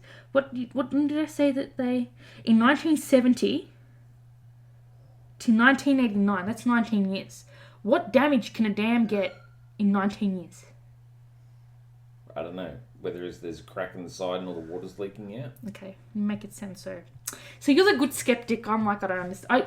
You know who would be a good person to ask that question? My brother. He's your engineer right now. Yeah, but people go, oh, there was a hole in my dam. Who drilled the hole in my dam? And it's Listen, I'm going to text him from my computer. And you know what? He used to be really into conspiracies and shit. One day we're gonna have to convince him to come on. That once everything's all done and over, we have to convince him to. I'll ask him whatever creepy conspiracy he wants me to cover with any structural elements, and I'm gonna get his take. Got him. Are rice bubbles really made from rice? Quick question: what is a good lifespan for a dam? Look on the bright side, whatever we get would be damn good advice. Dude, he would know. Anyway, so then in 1989, NASA decides, you know what, we don't need our laser observatory anymore. So they dismantle it. And there's a whole, like... Why is this link not working now? Sorry, I had a link to the article, like a mini clip that they spoke about, but never mind, doesn't matter. And then in 1992, Bottle Hollow is refilled with water, and then there's a news article for that, also Desert News, and they retyped it, and you can now look at it on the internet, which is really cool. And they were like, after sitting empty for the past 2 years, Bottle Hollow Reservoir, a popular fishing and boating spot 10 miles east of Roosevelt, is now being refilled. It's going to be owned and operated by the Ute Indian tribe in conjunction with the Bureau of Indian Affairs. Apparently, they did it to repair outlet works on a gate that had become inoperable, and they had concerns about the safety of people living below the reservoir. Yeah. Oh, and apparently trash fish have also invaded the waters. Is that like carp? Yeah, probably carp. Is that what trash fish are? Yeah, basically bottom feeders. So Me! it's basically an invasive species, actually from France. Well, of course you would know that information. Yes. Anyway, so like we said, in 1994, poor Mrs. Edith Myers, she passes away at the age of 88. Her brother-in-law, Garth Gardner Myers, decides to sell the property to the Sherman family. And her brother-in-law passes away in 2011. So he lived another very long life. So anyway, it's 1994, same year. Terry and Gwen Sherman decide, you know what, let's move our family of kids down and our cattle to the 480-acre ranch at that time, to the ranch, whatever. And then in 1995, the National Institute of the Discovery of Science, also known as NIDS, was formed. And they decided to set up to research fringe sciences. So this is stuff like the paranormal, UFPs and stuff. UFPs, unidentified flying potatoes. So a little while later, another year, the Desert News article breaks a story about strange activity on the Sherman Ranch. And I'm going to get into that story a little bit later. I don't want to freak people out. In 1996, billionaire Robert Bigelow, after reading this article, decides that he's going to buy the Skinwalker Ranch for only $200,000. Oh, jeez, that's a... Acres of property, right? A massive developmental potential. $200,000. That's not much at all. That's bugger all. Dude, without triangulating my position, do you know how much money it costs to buy land, to put a land development today? Stupid Let alone in amounts. 1996? Stupid amounts. Stupid amounts. So then 2004, this fringe science discovery group, NIDS, they shut down. There's a separate conspiracy that they were brought out by people that own the Men in Black. Yeah. But that's a different podcast Yeah, it for a is. different day. Yeah, it is. So 2004, the Bigelow Group decided, you know what? Let's form the Bigelow Aerospace Advanced Space Studies. That's a lot of space in the one name. Yeah. They call it BASS for short. Sounds a bit fishy. And they had the more clandestine mission statement. And they also had a government sponsor. Wonder who that was. Starbucks? Oof. Oh. Oof. So, how badly are coffee places in Melbourne doing with everything? Not so good. Anyway, in 2005, George Knapp and Colm Keller, they write a book called The Hunt for the Skinwalker, and then that is what lets the general public around the world know that this ranch exists. And you know what George did after the release of that knowledge? What? He had a nap. Well, you would be. I would. Imagine how much that... I don't even know. If my surname was Nap, I'd be having a nap. Sleepy time. It would have been Sleepwalker Ranch. It's a 324-page book. 45 Wow. of those pages is available on the internet. If you want to buy it on Google Play, it's $17.99. Buy it, then sleep through it. Dude, I almost did through the show, let me tell you. So yeah. So in 2005, Richard Oliver and two other people, they were camping next to Skinwalker Ranch. And they had, rattlesnakes. What are you talking about? And they had an extremely close encounter. There is like a 50-minute documentary. And I'm pretty much not going to play that for you. But you can access that on the internet. But they were really we're going to get into that a little later on. But they were really creeped out. So in 2007, an unnamed agent from the DIA, which from memory is not the Design Institute of Australia, but the Defence Intelligence Agency. Because if you Google DIA in Australia, because I wanted to know who they were, Yeah. it's like Design Institute of Australia, and I'm like, no, I don't think they'd be interested. No. Pretty sure it's the defence. Yeah, but it is what it is. It was just, again, I was balls deep to the wall for a whole weekend researching this, so it is what it is. So this unnamed agent decides to contact Mr. Bigelow and requests to see the ranch in person. And he's like, sure, my dude. And apparently this agent had a personalised close encounter on the ranch. And when I did digging, apparently a skinwalker came along in a form and gave him an experience of the thing he feared the most. As is the law that the skinwalker can read your mind and present to you the thing you fear the most. So what would you do if you had a 6'4" cheeseburger suddenly appear out the front lawn? I would be like... Do you know what? I'd wait for the fries to appear. Do you know what? The skinwalker would love me. It would have so much material. It would be, you know, what do they call that thing in, I was going to say Demogorgon, it's not right, Harry Potter, where there's a thing in the thing that changes shape? It's in book 4. Yeah, the thing I fear most. Book 3. Salad. Shape changer, prisoner. Of Azkaban. I know what it is. You mean Death Eater? Oh, the, yeah. You know what I mean? The boggart. That's the boggart. it. The boggart. Right? What would it turn into for me? It'd be a boggart. It'd just change into a million different things. For me, probably turn into a salad. Anyway. Hair lock, like a toupee.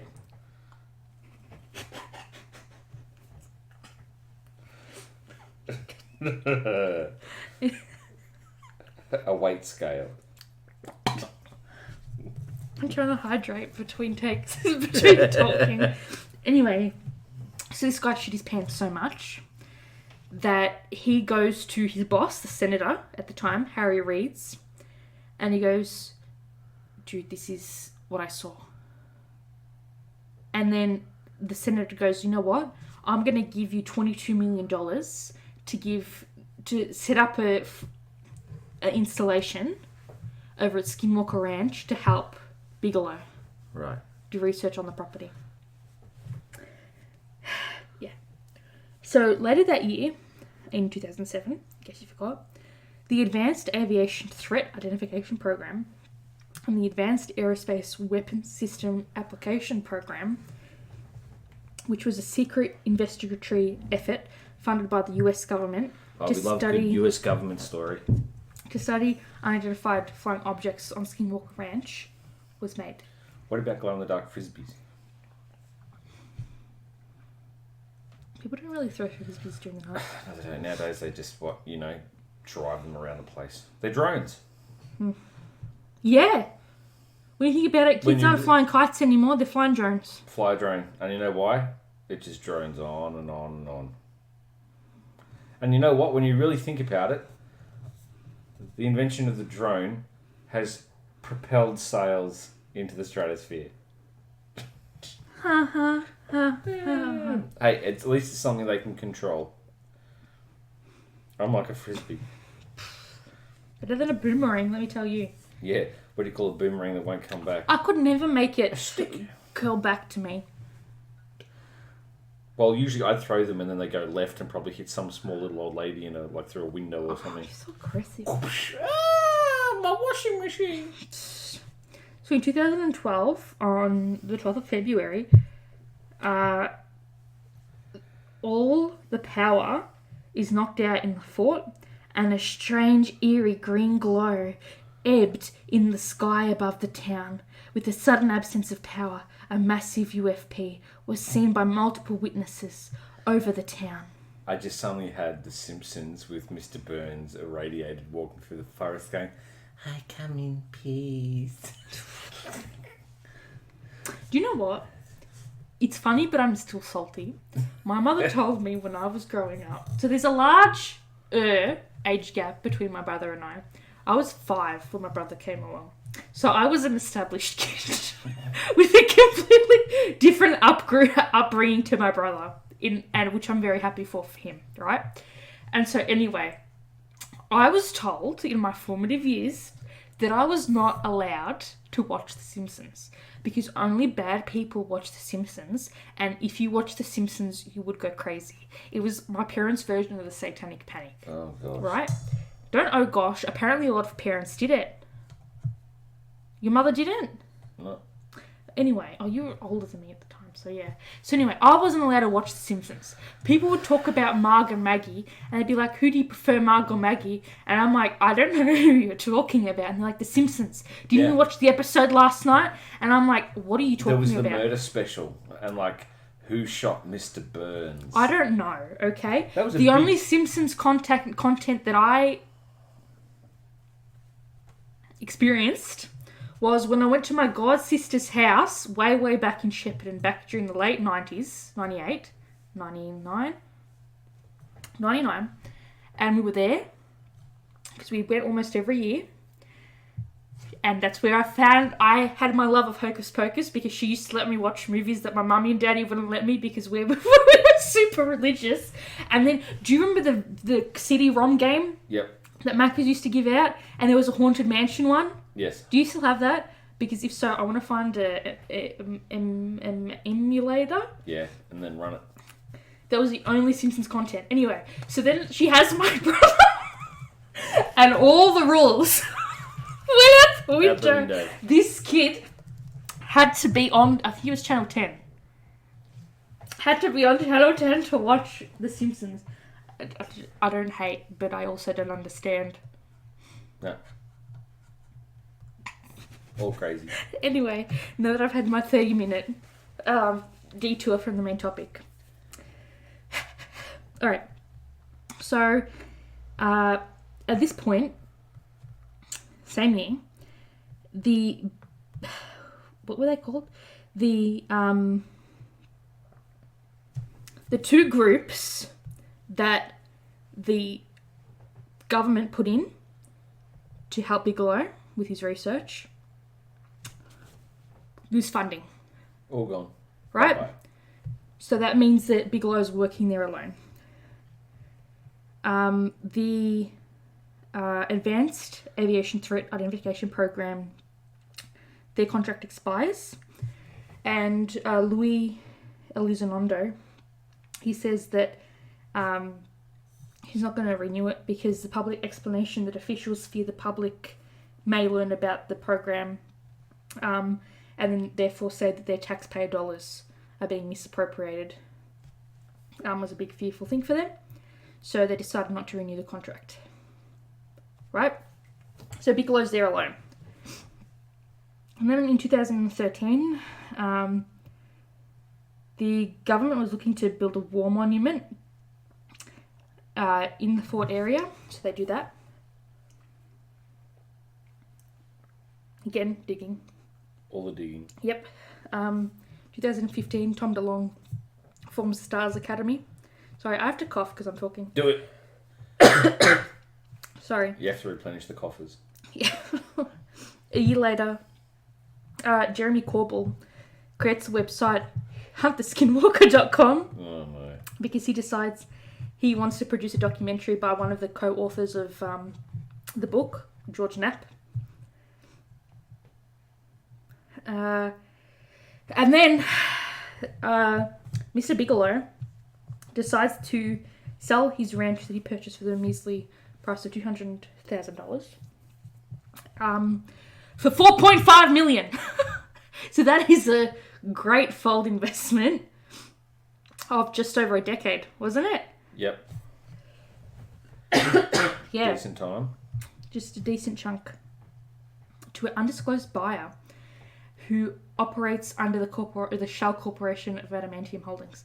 Now, if you don't know what adamantium is, I suggest you watch any movies of the Marvel Universe, specifically Captain America, Civil War, and Black Panther. Is that right? Yep. No, that's vibranium. Vibranium, yeah. What's adamantium again? That's the steel of Captain America's shield. Oh, sorry. No, adamantium's the claws of Wolverine, dude. Sorry, what are we yeah. talking I about? don't know. What are you doing? Yes. Well, I just failed. Yes. And then he has it stripped off him in the fourth movie or whatever the hell it's Yeah, called. Magneto. Yeah. Whip Whip. It's a fictional metal alloy or some shit like that. So yeah, that's the name of his shell company. So in 2016, Bigelow moves all his stuff and his security team off the ranch. And then the new owners, who were unknown at the time, set up their own security. And then apparently Bigelow's people used to carry just pistols and mace. These guys, like I said, have shotguns, sawn off shotties, rifles and stuff, so that's a big upgrade there. And then apparently there's this road that cuts through the land. It was called Hickens Road, and it was legally vacated. So that all access to the road leading to the ranch was closed to the public. Ooh. Yeah. So they erected a checkpoint as well as a large sign to warn the public that they cannot approach the gate. And they have concrete barriers that you have to weave your car through. So no one's speeding through it. Yeah, pretty much. So no one can charge the gate. Yeah. So in 2017, Chong DeLong says that he's formed a team of ex-government insiders and hints at future disclosure to UFO releases. Apparently he had visited the ranch a few times during this year. And at the same time, the New York Times released their bombshell story in which the DoD confirmed a government-funded program known as the Advanced Aviation Threat Identification Program, where they procured taxpayer funds to the tune of $22 million. Just a few million, not much. Yeah, allowing Bigelow to do his research at the ranch. All that research. Got to pretty crank that much. research out. So they had to say something to the people, right? To show that their money was worth it to the American people. So they're like, oh, we were able to find exotic alloys and we found artifacts. Yeah, of course they did. Right? So in 2018, Jeremy and George, who wrote the book, decided to release a documentary film showing their old archival footage. And then the show comes out this year, right? And so the owner is revealed to be Brandon Fugall, and he did a story with Vice. Miami Vice. No, but they did a photo shoot and shit, and they take you around Homestead 1 and 2. And then from the 31st of March, the show that I watched through the History Channel, well, actually technically through Microsoft, because Xbox Live, Secrets of the Skinwalker Ranch aired, and it provides an inside, transparent look into the current owner, his assembled team as they search for the unknown at Skinwalker Ranch. 8 episodes of fun. All the fun. Yay. So again, they had these big... They love everything black. Right? They've got these big black gates. They look like private gates. They don't look like... They're like civilian mansion gates. Yep. Not like... I feel like I'm rocking up into Kim Kardashian's farmhouse ranch. Yep. Not like a security compound. They've got a guard door there. The guy's holding a rifle. All their jeeps are blacked out. You can also see their command center in the documentary, or in the series as well. It was behind a locked door, only accessible by code. They describe it as large enough to be a bedroom. Well, it probably was a bedroom at the time. And it's only accessible... so it was designed by the ranch's superintendent. And yeah, it's got it's got 5 55-inch flat screen monitors. They've got dozens of cameras around the property. They have desks to work on, computer systems, microscopes, and just because they want it to be cool, they have green LED strip lights to make it feel Alienish. Yeah. Alien where? It's all there. Listen, I wasn't going to get into that, but if you scroll down all the way, almost to the bottom, hold on, I'll turn my computer around for you. They have that symbol on everything. Can you describe what that is to me? Well, it looks... Because as someone who's now looking at your Alienware computer, that's the Alienware computer head centered around biohazard. Like in biohazard arms. Yeah, it's an alien hazard. Oh, gosh. Yeah, so they've ripped off the Alienware symbol and... Maybe he owns Dell. Maybe, could you imagine that? Maybe really Dell is just now controlling all information. Michael, maybe they're listening to us right now through your computer. Absolutely. And maybe, like, Adele is actually a front as well. Dun, dun, dun. So, yeah. Again, they're like, oh, we have receivers that track both. Can you explain what this means to me? Because this is what I think it means. Tracks both 1090 megahertz ADS-B, 978 megahertz UAT signals. What are those? They're just wavelengths. What's a UAT signal? Yeah, no clue. No clue whatsoever. User acceptance testing. So what, they bounce stuff out, so they get receiving and sending. Look, I don't know. If my brother was responding, I would ask him. He's an engineer. Oh, okay, no, sorry, yeah. So the vast majority... it's something to do with transponder aircraft, wavelengths. Yep. So the ADS-B and the UAT transponders, so that's just logging where it is and that. So what it does is it just tells people. It just tells, so where sending, and it like bounces back and forward. So it's just tracking, yeah. Gotcha. So not only do they live feed everything, but they back up all their historical data. And again, like we've already said, if they see something in the sky, they cross-check it to what flight data is in the area. And allegedly they also store that information off-site too, somewhere in what's his name? In Brandon Frugal's like office somewhere. So yeah, apparently like it's just like we have a lot of equipment problems here because some strange electromagnetic interference. And then they're like, oh, over the last year we've seen like several strange cases of extreme electromagnetic fields. These EM fields are transient, they come and go, they move around locations at the ranch, and at times have reached levels dangerous to humans. Yeah. Very dangerous. So apparently, according to the people that work on the ranch, that are employees of Mr. Frugal.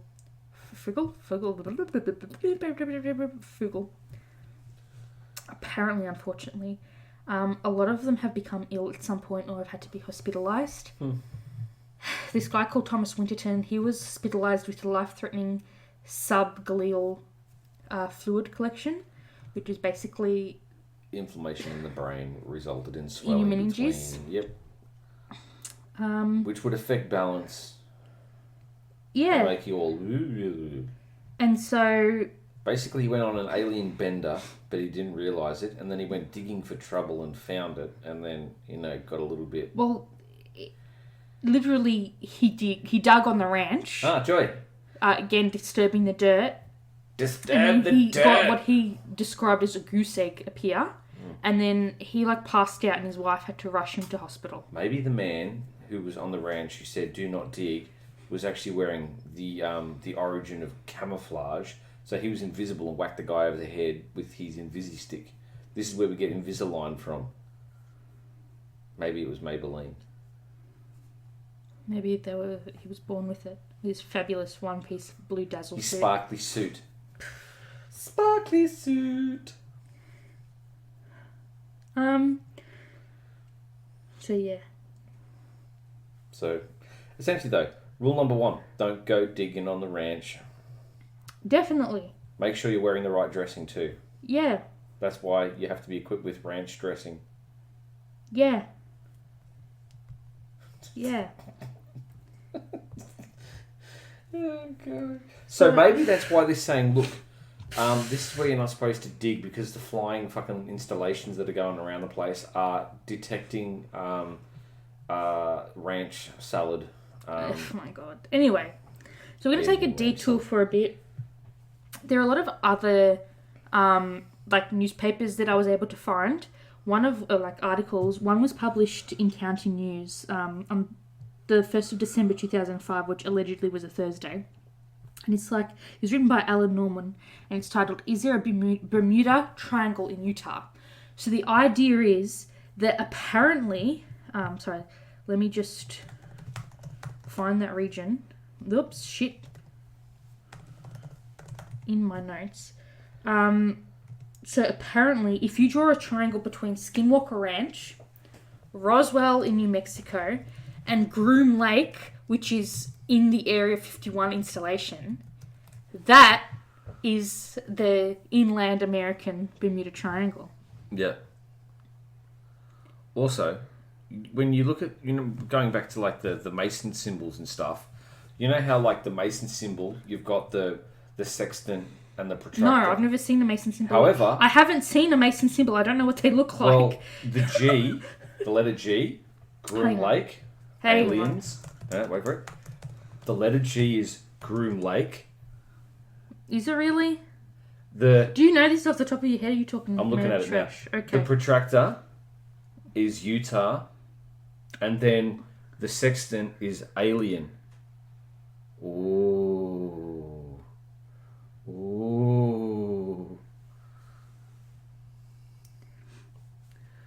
Can we talk about the story of Chris stepping on the... Yeah. Next one. When we do the Masons. Oh. Yeah. Anyway. Yeah. All I'm saying is, who at that time was a Mason? Was Masonry really big back then? I don't know. So, we're going to jump back in time to 1994. And this is when Terry and Gwen Sherman first bought the ranch. Tezza and Gezzy. Gwyneth and Tezza. Yeah. Come on, Tezza. Gwenny and Tezzy. Gwenny and Tezzy. So, apparently, their cows were mutilated. I'm sorry to all the animal lovers out there. Also, can I just quickly say that rumblings heard in Utah Basin. Desi been going out with the jelly again. No, this time we've gone for 400 pounds of TNT. What does that do? I don't know. Didn't fucking fix the farm, but there are no more aliens anymore because we had a big bang. All right. Yeah. Look, you and your uncle made some really cool explosives back in your day. Fuck yeah. But how prominent would you say making backyard explosives is on farms? Quite prominent. So a lot of people did it. Easily, or it was just a cool thing? I got a lot of shit lying around. What are we going to do? Today, class, we're going to bake a cake. Oh, shit. That makes sense. Yeah. What do you think they do? So it's like extreme backburning. Pretty much. Oh, look. Oh, yeah, Farmer Jones had that big tree fucking got hit by lightning 4 weeks ago. We can't move the shit out with a tractor. We better blow it the fuck up. Ta-da! Really?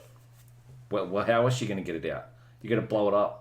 Really? Yeah, you'd if you couldn't tractor pull it, you'd just, put in... I'm going to try and tractor pull this big oak. Didn't quite work. It's aged 420 years. This is a nice fine wine. Watch as we put some, jelly on this. Boom! It's gone! We got craters. Way. But I feel like they'd be able to track the craters then, right? I think it'd be more a case of, hello, local police office. Hello. We're just letting you know that we are going to remove Stumpy from the old back paddock. Just letting you know, you might hear a small bang, the windows might shake. Don't mind the donuts, they'll shuffle as well. Next thing you know, boom! What was that? Ma, the rains are coming. No, they're not. It's just my ears ringing. That's okay. Don't worry. Go back to the paddock. Woo! I've only been to a country backburn once, and I brought marshmallows, which probably wasn't a good idea. But here's the thing, because of everything that was being burned. But here's the thing, though. I'm going to get a stick. Shove them up. The funny thing about backburning is, though, it's like you go up the back, you go to burn it off, and accidentally, whoop, there goes the town. No, Whoops, you don't. not bad. You have to do it in specific times of the year during winter. You have to clear up to the thing. Look, guys, it's September. It's currently 2:45 in the afternoon. Quick, hurry. No. It's the celestial plane has aligned. We need to No, start this fire now. you have to call the fire department. True. And you have to tell them. G'day, Billy. We're going to burn some shit today. Did you want to bring some snags? Oh, yeah, That's what she did. Oh, we're going to That's bring... what she did. And they all came over and with their families and they had a sausage sizzle and I was eating my marshmallows. Sit there, it's like, hey, does Doug have the fire extinguisher? Yeah, Doug's got the fire extinguisher. No, Look at him everyone was go. wearing wool.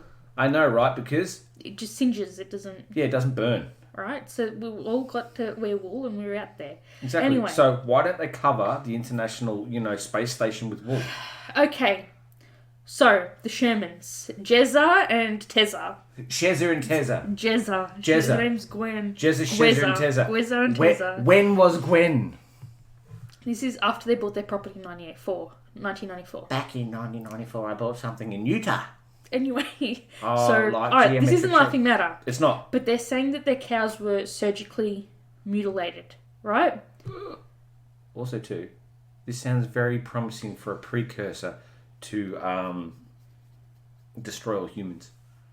Yeah, but didn't you put a pre-order for that and you Yeah, never still heard ain't about heard it? shit. Just like we haven't heard anything about UFOs in Utah since, Anyway, so they also described disembodied voices, experienced poltergeist activity, witnessed horrible monsters emerging from portals, I've lost and my claimed spleen. that they encountered... I can't get my spleen back. Claimed that they encountered a wolf that, when shot several times by a high-powered rifle at point-blank range, did not die. You think? It didn't die. It fucking vaporized. No, it didn't. Hang on. Their story became public during the summer of '96. And so, this is the article, right? Dude, it's a lot, but I need to read it, okay? So, this is not paraphrased Just quickly, at all. you know what's funny? I don't think it was a wolf. What I think it was an armoured wild pig. Michael, stop. What? They tried to shoot a wild boar. Dude, can I just read the story to you? Read it. It better have a wild boar. There's got to be bacon in this story. For fuck's sake. Alright. Terry Sherman calmly told me their story. In the summer of 1994, Terry, a rancher and cattle breeder, and his wife Gwen, employed for 20 years at the local bank, had found their dream ranch. The 480-acre spread was a remote little paradise. It would be a fine place, they thought, to raise their teenage son, a 9-year-old daughter. They were puzzled why such a prime piece had been sitting vacant for 7 years. The land bordered the Unitah and Ouray Ute Indian Reservation and was protected by a long red rock ridge. The first signs that something was different about the place were the large circular impressions that the Shermans kept finding in their pastures. One configuration formed a 30-foot triangle. Other circles were found measuring roughly 3 feet wide and 1 to 2 feet deep. The soil inside the holes was firmly impacted. About this time, Terry began having trouble with his prize breeding herd of cattle. Cows were dying under unexplained circumstances. In April of 1995, the weirdness dramatically escalated. While checking his cattle one evening, Terry saw a silent, glowing object pass over a 50-foot tall stand of poplar trees that fringed one of their fields. A few days later, Gwen saw another unexplained flying object. It looked like headlights, but they were a little ways away from the aircraft. It just lit the whole side of the mountain up like it was broad daylight. Terry started examining his odd cattle deaths more closely. The first cow found dead shortly after a UFO sighting showed only a hole in the centre of its left eyeball. Predators had not touched the carcass, and Sherman noted a chemical smell in the vicinity. A short time later, a second cow was found dead with the same hole in the left eyeball. With both these animals, Terry had taken a wire and inserted it into the hole to gauge its depth. In both cases, the wire slipped in easily to the centre of the brain. Also during this time, some of the Sherman's cows started disappearing. As Terry said, "We contacted everyone around. We looked everywhere. They just vanished." In one instance, Terry followed the tracks of a cow in fresh snow. The tracks just stopped under some trees at the edge of a field. The area around showed the animal's last steps were surrounded by a circle of fresh twigs and branches which Terry could see had come from the trees above. During the next few months, the Shermans lived observed a variety of craft, and the mutilation activity continued. The most spectacular aerial phenomenon they observed was described by Terry. We would see these 100-foot circular openings appear in the air. It was like 4 orange-coloured doorways, would sort of spiral open, whatever the hell that means. Looking through a high-powered scope, I'm guessing they mean rifle scope. Yeah. The Shermans watched Definitely not an ACOG. as smaller craft would emerge from the hovering portals. Oh, look, guys, I'm back, quick. They would fly around the property and then re-enter the doorways.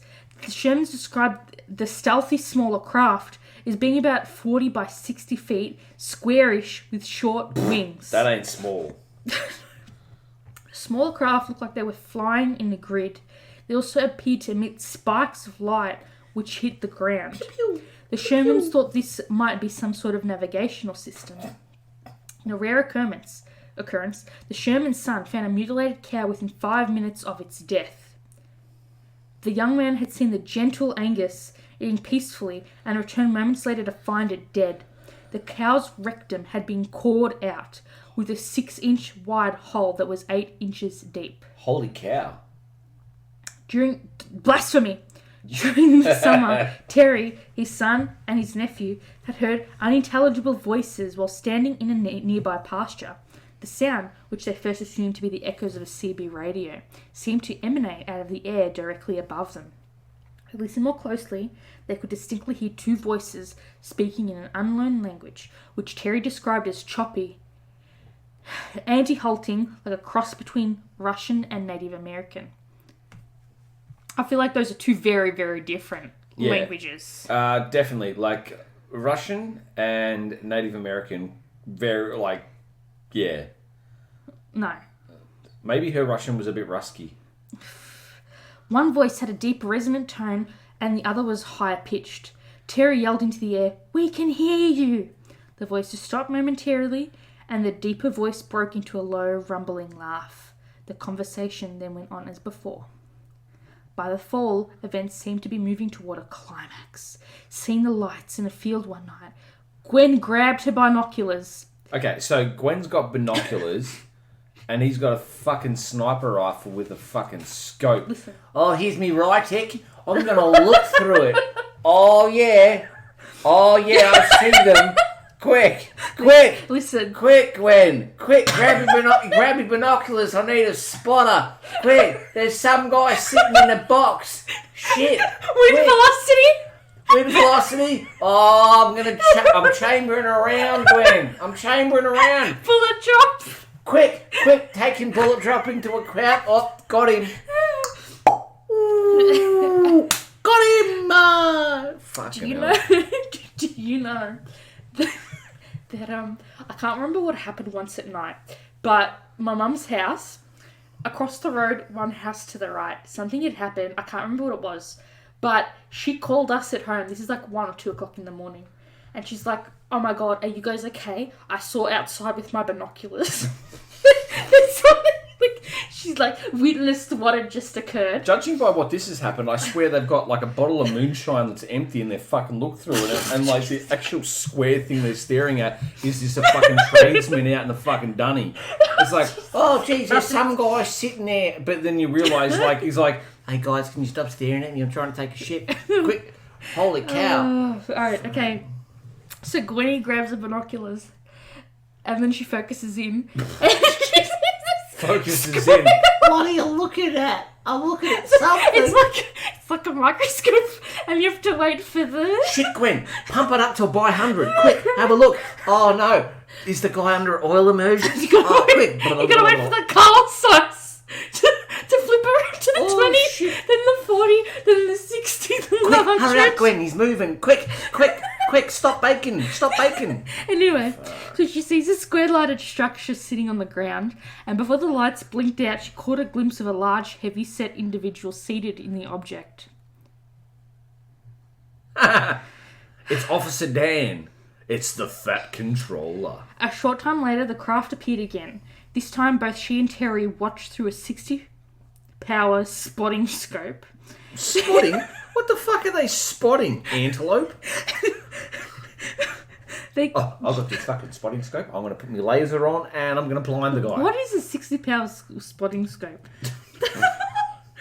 Oh, shit. Yeah. Yeah. Jesus Christ. Yeah, what's he fucking looking at? Dude, is it common to have a spotting scope on a farm? No. But seriously, if you're running around with a spotting scope, why the fuck are you running around with a spotting scope? Literally. I mean, it's ridiculous. Why would you need to buy 60 scope? That's how...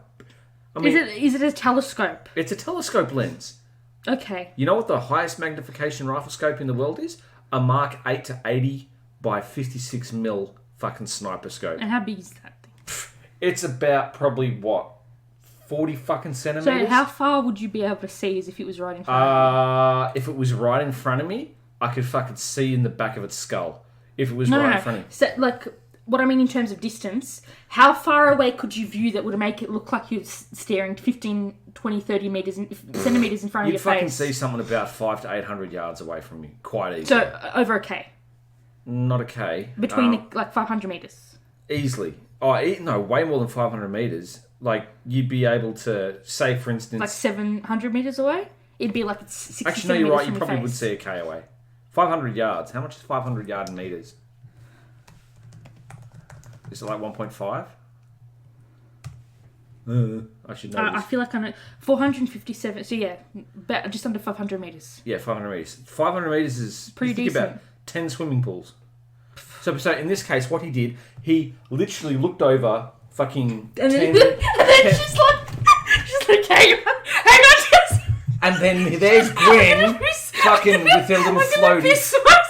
And there's Gwen with the little floaties in the fucking pool. Oh shit, there's someone in the yard! So Gwen is there acting as spotter, and then Tess is running to the house. Grab little Jimmy's. Quick! Grab little Jimmy's. Sit there. Set it into the pasture, and then it's like, let me aim at it with my telescope. Fuck. But here's the thing, though. Listen, we laugh, but could you imagine being in that position, whether it's real or not? But also, too, do you realise this particular scope can focus up to 1,000 yards, which is Okay. 910 metres? That's what I was saying, closer Yeah. to a kilometre. So essentially, someone's at your letterbox, and you're like, Surprise. That scares me. "Don't smile at me! I'll fucking That blow your scares teeth me. out." You know, That scares me. it's a fucking spotter scope. What are they getting from the postal You know what? system? I want to open watch the mailman and to look at all the neighbours like in Disturbia. What were you looking? You'd be literally looking at his nose undergoing meiosis. It's meiosis. Anyway. Fucking hell. Calm down. Yeah. So meanwhile, fucking they're stalking So they're some using government this- official in their backyard. They're using a 60-pound spotting scope to see a figure standing next to the object. Jeez, they didn't just fucking see, more like dissected. Jesus God. So they describe this person as being over 7 foot tall, decked out in a totally black uniform, and very huge. Very huge. No, I do believe that's the fucking magnification. Seriously, what would you do for 7 foot tall? You just landed in your backyard. I don't know. If I put in a fucking 50 cal round, they'd be a bit shorter. No, but what would your reaction be? Quick, Ma. 7 foot anything in Call your in a backyard. cluster strike and grab a shield. Danger close. Danger close, danger close. Anyway, Quick, someone's approaching the FOB, quick. that's in your backyard. That's closer than approaching. It's in your FOB. Yeah, but imagine that. It's like, oh, there's someone in the backyard. Fucking KOA. What are they doing?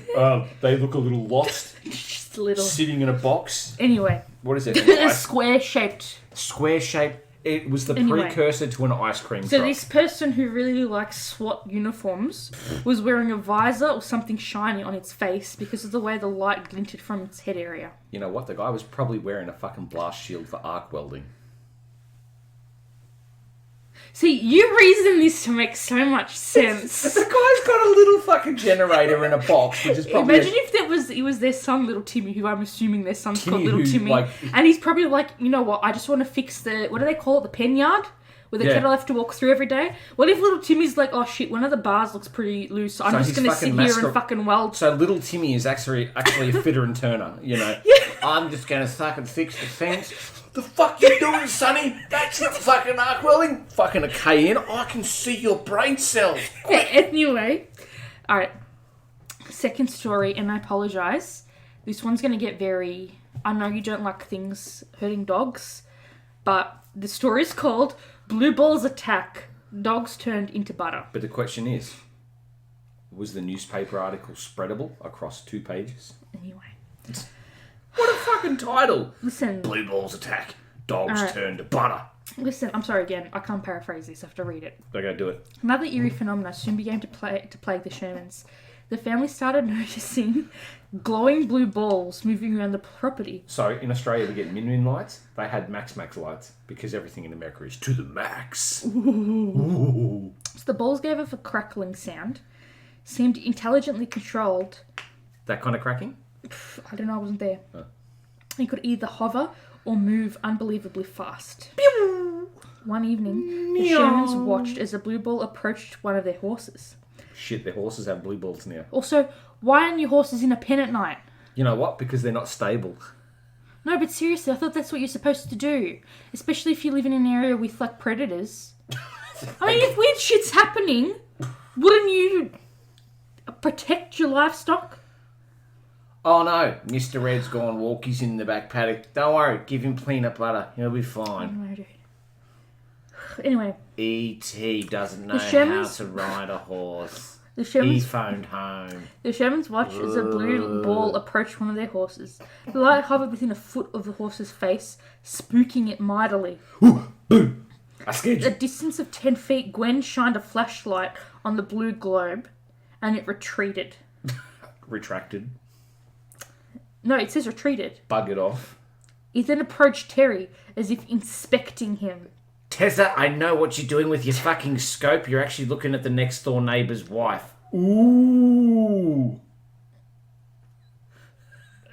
T. Gee, Tessa got busted and blamed it on fucking UFOs. Okay. So Terry described it as a glass ball about the size of a baseball. And it appeared to contain 2 blue fluids, which intermingled with each other. As Terry told me with a slight tremble in his voice, that was the scaredest I've ever been in my life. Holy shit, it sounds like a fucking D&D commercial for Powerade. Mountain Blast. Later literally. that evening, the dreaded blue ball returned. This time it hovered in the face of a cow. Again, the globe retreated, and the Sherman's 3 dogs, after some coaxing, took off chasing it in the snarling hot pursuit. So hang on a second. So they've got a horse, they've got some Cattle. dogs, they've got some cows with holy eyeballs and bowel problems. They've got a fucking 80 by fucking sniper scope. And, you know... This is a very I tell you good what, outfit. fucking Skinwalker Ranch, more like Skywalker Ranch, because they could fucking shoot down a space station by the amount of heat that farm's packing. How can you even buy something that high power? What would you need that for on a farm? American citizenship. You're just saying because you're American, you can just do whatever the hell you want. Look, Ma, I bought myself a Okay, fucking so tank. in Australia, what's the most high even living on a farm, working on a farm, what's the most high power caliber thing that Probably you can a get? 303 or a 308. Oh, look. Pew. I shot something. Pew. You're not going to go out and go, yep, I'm going to fucking get a Rytec AMR and like blow up the shed, you know. Obviously not getting a 50 cal. But I I'm just wish. saying to you, like... It's basically, okay, yeah, is it a hollow bore? No. Okay, we're just going to, you got a sawn-off shotgun? Why? I don't know, in case like some alien tries to nick off with the ute. Surprise! Bang, don't worry, I filled it with corn kernels. Anyway, so Gwen and Tessa, they watch as the dogs follow the glowing globe into the wooded area. They lost sight of the ball and then heard a piercing yelp. The 3 puppies did not return. Deciding that discretion was the better part of valor, the Shermans decided to wait until morning to investigate. The next day, Gwen and Terry found 3 burned circles in the woods. In the centre of each circle, they discovered a greasy blob of what looked to be shortening or butter. The trees above had burned rings and had a scorched appearance. According to Terry, the grass eventually grew back, but the tree limbs died. The butterized dogs were the final straw for Gwen and Terry. We just couldn't go on without our dogs, Terry said. Feeling that they could no longer guarantee the safety of their children, they decided to call it quits. They would have put the place up for sale and leave the Hellish Ranch. Sorry, they would put, right. As Terry later said, there were some really odd things about the place we noticed when we moved in, and we should have known something was wrong. The ranch's previous owners, who had no children, lived there since the 1930s. Mr. Meyer had died 15 years previously, and Mrs. Meyer had lived there by herself for 7 or more years before she died. When the Shermans moved in, they had noticed heavy dog chains bolted by each of the 4 exterior doors. Ooh. The Shermans assumed the couple had a dog, which they moved from chain to keep it out of the sun. Terry inquired about the dog from a previous ranch hand. No, he was told, the Myers had 4 huge ferocious dogs, which they kept chained by each of the doors. In a scenario straight out of a Stephen King novel, the Shermans noticed another peculiar feature of the old place. Inside every door of the house was outfitted with a heavy deadbolt, and the centre of the house was a hallway area with its access doors bolted. In the hallway was a closet with a deadbolt on the inside of the closet door. Not bad. So, when a lot of people cover that part of the story, they say, are they keeping something out or something in? They're keeping something in. And so my thought is, they thought that if something would break in, they would be able to lock it in that room. Yeah. Retreat to another part of the house. And leave it and there. lock themselves in that room. Yeah. And also, just in regards to your questions about calibre and stuff, Australia, you can own a 22. 0.22? Yep, just 0.22. But the other thing too is we have little weapons like... Oh, that's a long rifle. Yeah, like a long-barreled rifle. If you're looking for a shotgun, we're allowed to have lever-action shotguns and break-action shotguns. So it's not a self-repeating weapon. So it's not auto. No, it's literally you got to break it, reload it, lock so it. None of the guns allowed for Australian citizens are allowed to be auto. No, you're not allowed to run around with a G30. No. That's not what I'm asking. No, but that in that sense, You can't have run auto. around. You can't run around with a semi-automatic weapon. Not even a semi. So even cops, Cops different. because their handguns are, and then Well, they upgraded. I think it's like the G17 or something. Don't hold me to that. But that's fine. they've upgraded from the Smith & Wesson to Smith & Wesson revolver to a semi-automatic Glock. However, the Glocks can also be modified to be fully automatic. So you go single fire or semi. 40 cal Smith & Wesson semi-automatic pistol. Yeah. Self-loading But with still- magazine capacity of 15 rounds, and the provision for a tactical lighting system. But then again, if you were to hit... And that was a big deal in 2010 from memory, because Yeah. people were like, police should not be shoot to kill. It should be just to protect themselves. And Also, a little nasty trick you can do with... you can put the first round in before you put the... No. What you do is you cut across the top of the actual head of the bullet, so then when it hits, spreads. Oh! Yeah, so that's why they say you're not allowed to use hollow points, because essentially when the hollow point hits, it just bang. So if you... Shrapnel. Yeah. So, there you go. So essentially, Tezza, Tessa was loaded, locked and loaded. Tezza had his own little was- armory. The Shermans, they must have owned a tank. Far out. Okay, so after they decided to sell, Tezza fell into a conversation with a group of Indians who worked at the local water department. And how racist is this? The Indians. Idiot. That's how they respond. They, not locals, not anything respectful. The Indians told Terry that they had formed a pool to take bets on how long the Shermans would last on the ranch. The longest guess was 1.5 years. They lasted 2. A local Indian shaman friend of Terry's told him that there were tribal songs about the spirits and spooks of the ranch area going back 10 generations. The shaman said that the area was considered unholy ground and was on the path of the Skinwalkers. Among the stream of curiosity seekers to the ranch in the Sherman's final days was a man who identified himself as a naval intelligence officer from North Carolina. The polite Navy man sympathized with their situation and had a great interest in reviewing their photos and videos.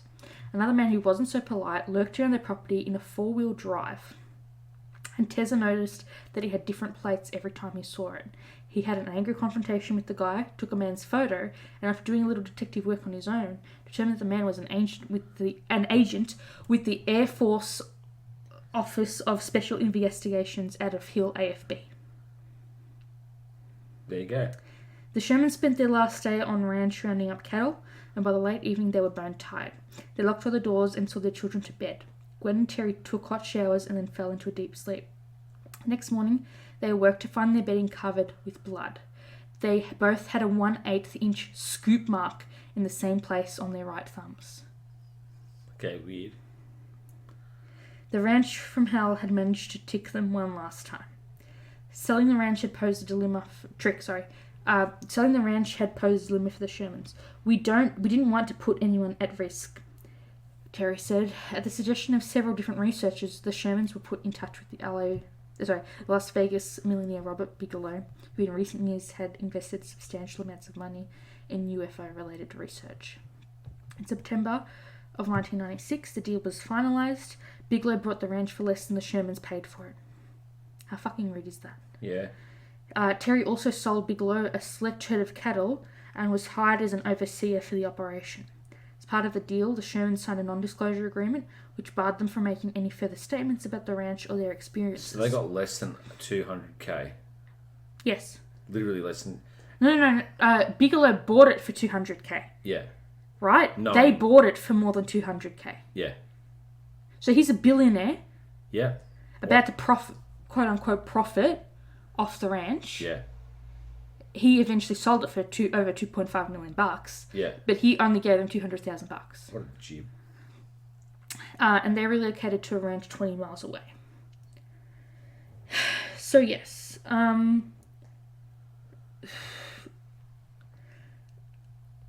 there's another story that I read, and it was so the one that it covered was it was during the day. This is the Shermans, and they were like doing their ranch work that they needed to do, and they see a massive wolf walk up to them. Yeah.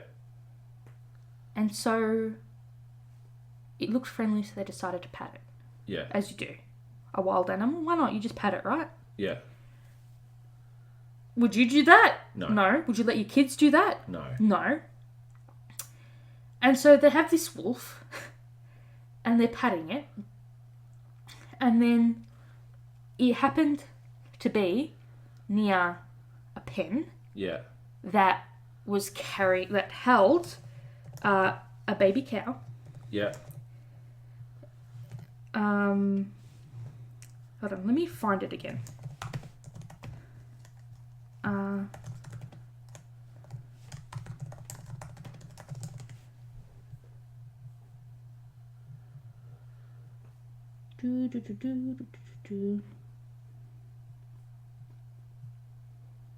can't remember what. Anyway, so yeah, this wolf comes up. It looks at the baby cow because the baby cow is sticking its head out through the bars of the walls, gate, whatever the hell you call it. Yeah. And the wolf grabs it. Right? Yep. And so the family try to pull the wolf, off the cow. Yeah. It doesn't work. With his high power rifle. Sorry, no. He had a pistol. Yeah. Shoots it. Nothing happens. Right? It isn't. And then they start to notice how much the wolf smells. Yeah. He runs to get his high power rifle, comes back, shoots it, takes a chunk of it out, nothing happens. Jeez. Heavy duty wolf. Like point blank. Yeah. Nothing happens. And then, like, they're all there trying to get it off the cow. And then it just walks off. Wow. That's some psycho shit right there. Yeah. Well, Wolfenstein. That's some... maybe you put like the wrong rounds in. Because honestly, if you shot a wolf point blank with those kind of rounds, it would fuck it up. Well, the theory was that was a skinwalker. Going after the... No, it was just there. There you go. But that didn't go too well. No. So yeah. And then I guess I kind of want to jump back into so the thing with the Bigelow investigative group and all the activities that they had with the government, like the defense sub-departments, is all of their work is either classified or what's the other word? Another C word. Can't remember. But basically, it can't be released. Confidential. Classified or confidential, right? Okay. So none of their stuff will ever come out between the stuff they did between 96 and 2015. Apparently the Bigelow group, though, they did allegedly deploy investigators 5 or 10 day tours at a time. They had night watches, and they were equipped with Gen 3 or better night vision equipment and thermographic images, and all equipment had to be easily portable to transport around the ranch really quickly. They had continuous boots on the ground interviewing and re-interviewing witnesses over many years, and they used investigators to knock on doors and cold call in a grid pattern extending a couple of miles around the ranch epicenter to assemble a picture of events in the area. And when investigating cattle mutilations, they decided to have an accredited veterinarian standing over the animal within a few hours of the incident in the summer and within 24 hours a day during the winter. And a forensic analysis, including analytical chemistry, was conducted on tissues surrounding the wounds. And then allegedly, by late 2013, over 530 separate anomalies involving over 150 witnesses had been recorded on and around the Utah ranch and stored within Bigelow's aerospace database. So, when the ranch changed hands to another billionaire, Brandon Fugal, he's Utah-based in Salt Lake City, I think. Is it Salt Lake City? Yep. He's a real estate mogul and tech investor, and he wanted his team to record everything and acquire as much evidence as possible. And look, I'm not going to say that their evidence that they showed in the show was fake, but their timeline and description of evidence that they provided was inaccurate. Rightly so. And I'm getting to that. So in our show notes, I have some screenshots here, right? So this first thing is actually a screen grab that I took of a video, but I wasn't going to embed a whole video, if you don't mind. Yep. So it says images captured on the 19th of January 2018 at approximately 1:41 a.m. And so that rocky outcrop that you see with what look like city lights on it, that's the Basin Ridge Wall. Yeah. So that's not a cityscape. That's the actual rocky basin wall, right? And if that's been all rocks and stuff and that's been exposed to the sun a lot, it's going to be hot. So obviously scorpions and stuff. That's what I thought, right? But anyway, so in the... Or fungi. something. Like something bioluminescent, right? Yeah. Like scorpions. Yeah. And so they open up and they're like, and this is in the first episode, and they're like, this is the first piece of evidence we got. It was a 500-foot section of the Skinwalker Ridge. That's what they call the Utah Basin Wall there, but they call it the Skinwalker Ridge because it is on the property, right? And like, they also call it a mesa. And like, the mesa that surrounds 3/4 of the ranch was illuminated, and like the patches change. Like the areas of that 500-foot section like would light up or whatever, right? And like switch off, like switch on, switch off.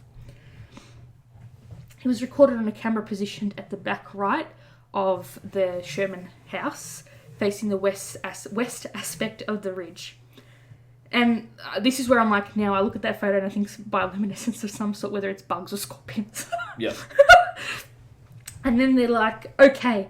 So 1 year later, in video recorded on the 23rd of December 2018 at approximately 5:52 p.m., they captured columns of light that shone from the ridge in that same area, that same section of ridge. A column of light shone into the sky, and it was fracturing in the clouds. What, so someone had a floodlight? Well, they debunked that because there's nothing on the other side of the ridge except more dirt. Yeah. Right? And then this is where shit gets weird, right? Because I just told you that the earliest footage that they captured evidence was on the 19th of January 2018. And then they're like, oh, and then on the 23rd of December 2017. But they said that January footage was the first thing they captured. So what's the truth? Yeah. Right? What are your real timestamps? So then they're like, in this third piece of evidence, video recorded on the 23rd of December 2017 at 4:42 a.m., there was an object in the same stretch of the basin wall. An object in the sky with its lights on travels from left to right and it disappears behind the ridge. Yeah. It was travelling at the speed of 1,000 foot a second, they estimated. So Mach 1. Apparently something too fast to be man-made. Righto. And it's not consistent with flight data showing commercial or private air traffic. It wasn't on the transponder records. Righty, yeah. All very dodgy. So, in the History Channel series, they said that they wanted, the owner said that he wanted this group of people to come out onto the ranch to get a fresh perspective and to have them implement rigorous scientific protocols because they're actual scientists, and that because the ranch behaves differently for different people, he wanted to see how it would go with these guys, right? And because Brandon has so much money, his brother is his pilot, and they casually fly him out to the ranch from Salt Lake City to the ranch in a Eurocopter EC-130. And I'm like, that's a beautiful chopper, right? It only costs like nearly 3 million Australian bucks. Nice. Nothing much. Not at all. Just Chump change, bruh. Chump change. You don't have that lying around in your wallet? Fucking chump change. That's that chopper that's behind the fence in the alien whereby it has a picture I showed you. So yes, these guys are like, okay. It looks very similar to the one out of COD. Yeah, now that you mention it. So they go to this ridge that was lit up on the camera, and then they're like, yo, let's measure the microwave, the EMF fields. And the sieverts. Yeah. And they're like, oh my god, we have dangerous levels of transient, microwave fields, and the higher up we're climbing, the higher the radiation is getting, and this isn't found in nature. There are no cell phones around the property, and they use two separate readers, units, whatever you want to call them, to record this data. And then they're like, oh my god, you know what we should do? We should rig up some meters and tape them to some known hotspots and have them record data 24/7 so we can monitor over a long period of time. And it's like, yeah, that makes sense. You know what I mean? And then they pull their own cat out of the bag. And to me, this is the most plausible thing of all. Remember how I said that it is a triangle with Roswell? Yeah. And it's at the top. Yeah. Roswell's the bottom right corner. And the bottom left corner is Area 51. Yeah. You know how they were doing atomic bomb testing at Area 51? Yeah. The wind pushes up. Yeah. Into Utah. So, what they said is that maybe the bomb testing, all that subatomic particles traveling in the air all the decaying products were carried up towards Utah. And just dumped. That's why it's and all because there's a ridge, it's just sitting there. Yeah. Alright? So they're just picking up trace elements of radiation. Decaying products. Yeah, for it. Also, too, the wolves. Perhaps they're just all mutated. Yeah. So the guy's like, okay, we know, it's documented, it's reported in the literature what the decaying products of that test site were. Yeah. We can measure them and compare them. They never covered what the results were of that in the show. So, I don't know. Maybe they didn't because they were, and they didn't want to scare the public about how far the products had actually travelled. And then I'm thinking, like, okay, what was happening during that time? Like, who lived at the ranch? Could they have been experiencing radiation sickness and it wasn't, like, supernatural causes? And then it makes sense because when people are disturbing the earth, whether it's, like, digging or building, that would trigger another transient event because, again, you're... breathing in radioactive you're particles. resuspending... And that would be why people were feeling dizzy and shit. Exactly, right? And then at the same time, apparently that area, that basin, not just the Skinwalker Ranch, but they have a lot of, like, miscarried births. Yeah, they And would do it's it. like, okay, that is also, I guess, it's not really evidence, but it leans more towards that fact. And then the comparison to, like, superstition here is, like, this isn't white man land. Like, you're disturbing spirits. Are you digging, we know it's the Skinwalker curse, it's cursed land and stuff like that. So yeah, that's when they re-interviewed the guy who had the goose egg on his head. And yeah, they found out that his scalp had separated from his skull, and the doctors didn't know what caused it, and they didn't know how to fix it, so they just let it pass on its own. Yeah. And they showed a picture of, like, his x-ray in the show, and look at it, dude. It looks really fucking weird. Yeah. It just looks like a subdural hematoma. Yeah, except it's not on the brain, it's, like, between the skull and the skin. Yeah. So this guy was the superintendent of the ranch, and so he was in a small cave. It's like a little dissension, Yeah. like into a thing. It's not really a cave. Yeah. But he calls it the sinkhole, and you can fit 3 people into it. And he's like, that's where I was when I think I got it. And he says that if you walk in there, and when you come out of it, you experience extreme vertigo and nauseousness. And that would lean more towards the fact that there's radioactive decay or lack products. of oxygen. True. High CO2, maybe Yeah. methane, Yeah. Like sulfur. gas, like reservoirs Yeah. underneath. So the gas is permeating out of the rocks. Yeah. And then so he's like, oh, I was hiking around Homestead too, and I noticed that it was here. And so apparently there's a cavity that travels further into the earth. So, like, there's 2 large rocks, and around the surrounding smaller rocks there's a gap. It kind of looked like a quadrangle, triangle looking thing, right? It was like a... Yeah. What do you call that? Is it a rhombus? Yeah. Where it's like a shifted rectangle? Yep. And they're like, oh, we've got a cavity here, but we don't know how far down it goes, but we can feel air being pushed through, which means that on the other side there Something has to, is... yeah, or it's air coming out, like you said, from underground. So it's a pressure release. Yes, of some sort. And then they're like, okay, we should test this. So they get some guys from Caltech, not Caltech, Caltech Environmental, and they do a full radiation sweep, and they get a very high hit on their volatile organic compound, or VOC levels, to the tune of 3,700 parts per billion, which is a very high abnormality, and they found that it plumed with the ventilation of the cave and then disappeared. So again, Yeah. leads to what you're saying. So they're like, oh, it's kind of gone, it's normal now, let's climb in the cave. Okay. And then they pull in the radio frequency meter, and it blows off the chart when they place the antenna in the gap. Nice. And then suddenly all the batteries of the devices that they brought into the cave deplete. Ironically. Yes. And then so we get into the next episode, and they majestically find a sealed room underneath the Sherman's house. Oh, nice. Next door to the basement, but beneath the house. So it's Okay. it's like part of the basement, but Like it's a sealed fallout off. shelter. It was like, you know how people have under the house things? Like cellars and shit. Yeah, except it was sealed off. Yeah. So they punch a hole through it just to feed a camera through, and they realise it's dry, it hadn't been disturbed, but there were remnants of ash on the floor. And it led them to believe that there were cremated remains. Ooh, they had a cook-off. Yes. Basement So cook-off party. they collect some of it, look at it under a dissection microscope, and saw small animal bone fragments and mummified skin. Well, maybe it was where the witch was controlling the skinwalkers from. Under the Sherman house.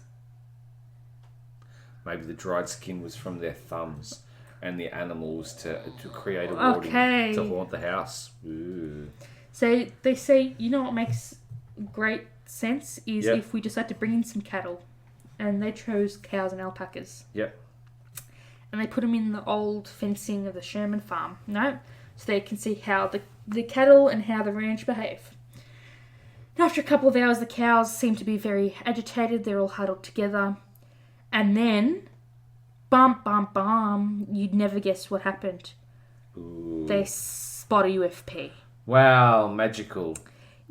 The guy runs in and he's their chief scientist and he's like, oh my god, it's not on our radar. Pity they don't It's have not on our Tez's, transponder. Pity they don't have Tez's fucking 80 by 60 fucking lens. I know, right? Tessa was ahead of his time. So they're like, oh my god, we're seeing spikes of energy on our gamma energy reader at the same time, right? Yeah. And then the astrophysicist who we're supposed to be following, right? He's like, you know what? Maybe Skinwalker Ranch is on one side of a wormhole. And the energy is focusing to a point above the ranch. Because remember how they were crawling higher up the ridge, and the higher up they held the higher, radiation or shit that they got, EMF. And the owner said, so at first they know nothing because it's all been classified and confidentially stamped. And then the owner is like, oh my god, and the previous owner told us the government was reporting portals to different places. And so they were walking around Homestead 1, right? Sorry, Homestead 2.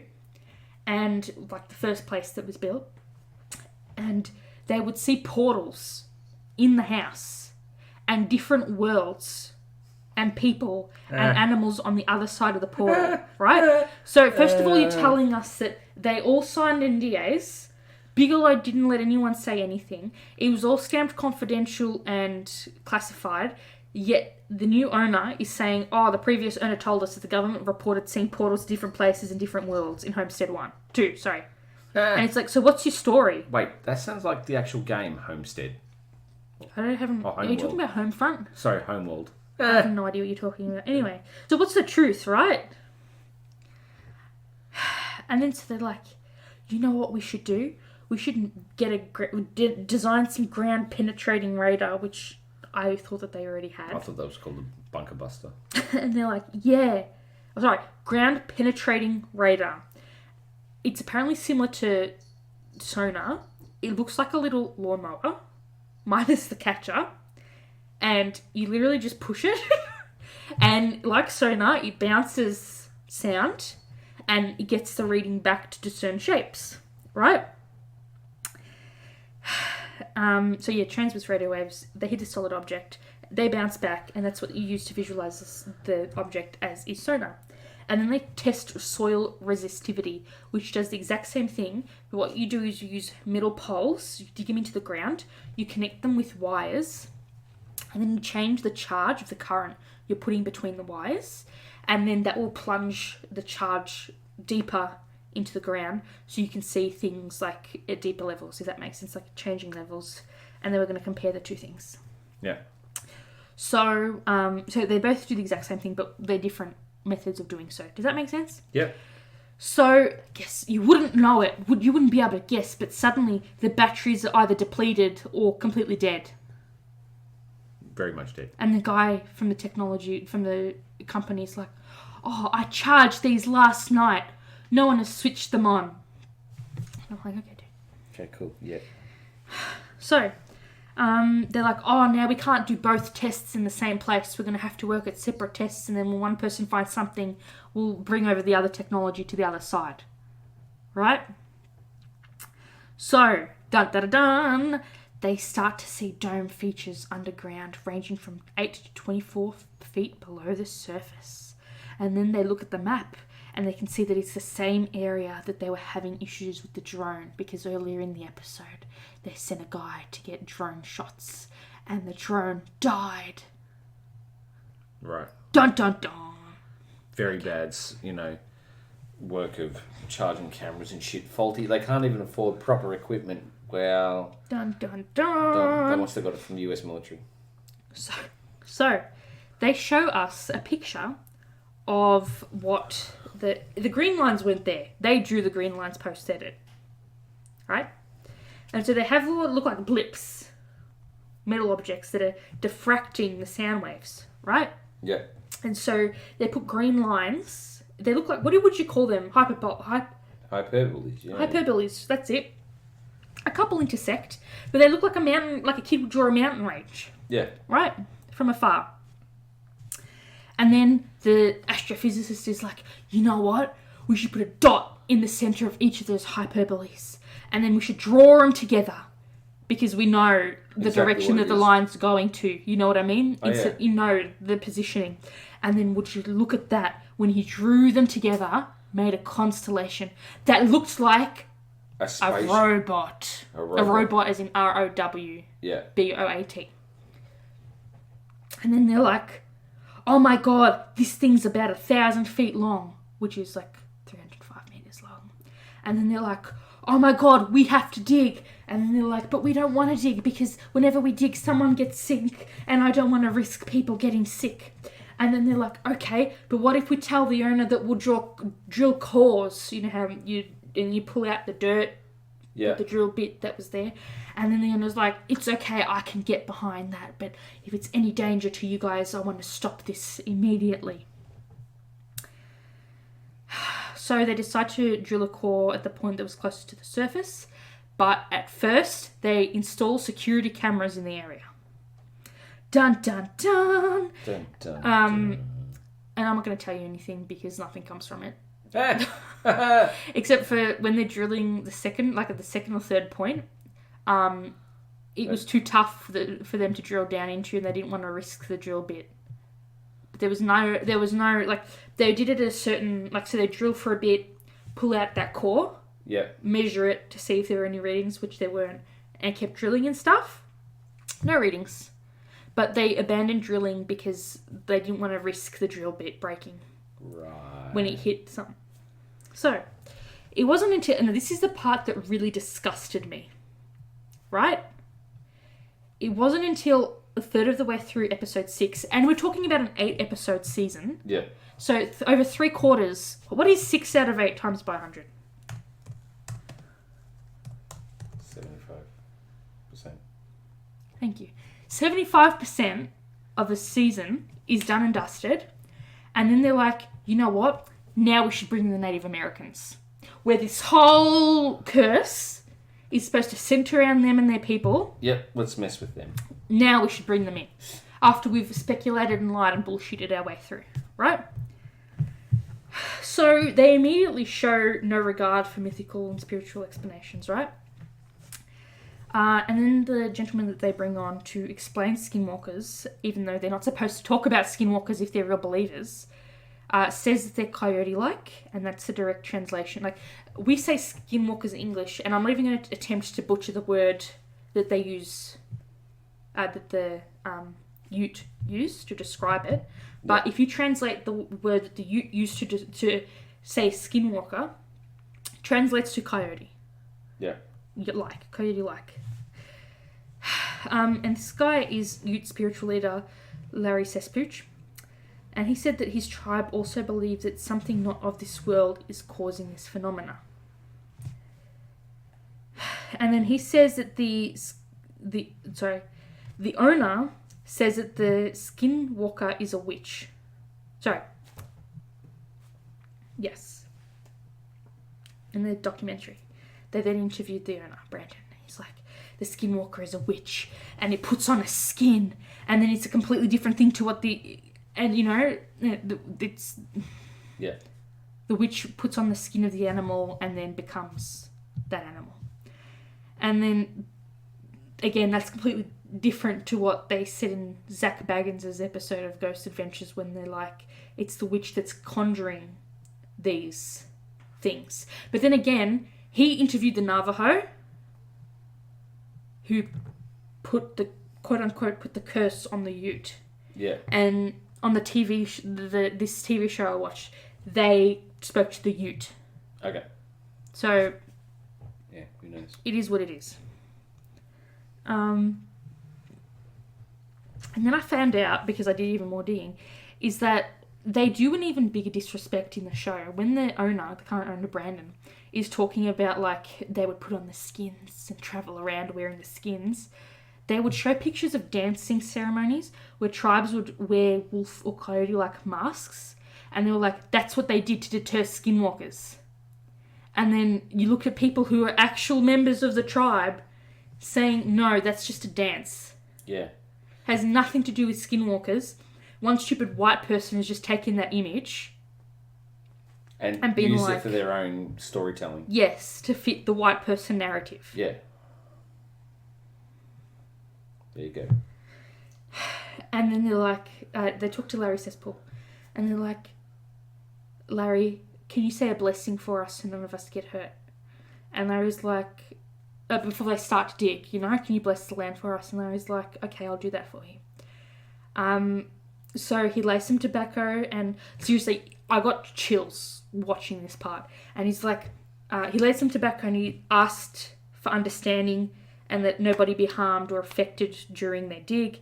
And he was talking to the creator, which is their version of, I don't want to narrow it down, but it's like their version of God. Is, you know what I mean? That's what they, yeah, you got that? Yep. Sense make? Okay. And then I was thinking, and this is my own notes as I'm watching this, and I'm like, I think that it's so disrespectful when people draw away from the history of the land and its people, and that they hardly mention any of the land's pre-colonization history. I would have liked it to be a bigger focus of the series. Yep. And that's all we get. Just nothing. Right? That's all we get. Anyway, so they're drilling, right? I already told you that. There's no radiation. It's just siltstone. And then, yeah. Suddenly, the caretakers rush to them and say, the cattle have been hurt. And I'm sorry, these are going to be some gross, really disturbing looking images. And one of the poor alpacas has been attacked. And then they have to call a vet. Candace, one of the caretakers, says she saw wolves. And suddenly they're talking about coyotes because everything before was about wolves, right? Yeah, so now it's coyotes. So now it's coyotes. And it's like, oh, I think I saw coyotes eating it alive. A coyote. And she's like, oh, these injuries, they weren't dissection-like, the alpaca's going to be okay. They stitched him up. And then they're like, let's have a look at the cameras. And conveniently, the camera that pans the pen went down before the attack. But they were able to hear the noise and commotion of the attack on another camera that was on the back of one of the ranch vehicles. Right, okay. And you can hear that the thing was in so much distress. Yeah. And all you see of it is like the legs, the thighs, and the back of the alpaca, the llama, alpaca, whatever the hell. And that's it. And like, oh my god, look at the coyote chasing. And I'm like, all I see is grass. Right. So I took a screenshot of it, right?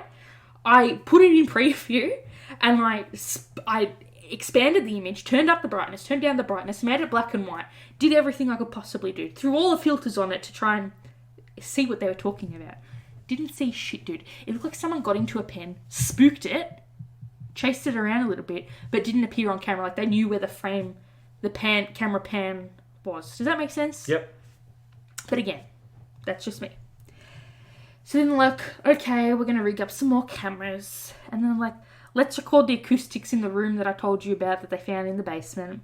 And they're like, oh my god, we can hear people walking above it in the house. Even though it's literally underneath the floorboards of the house. Yeah.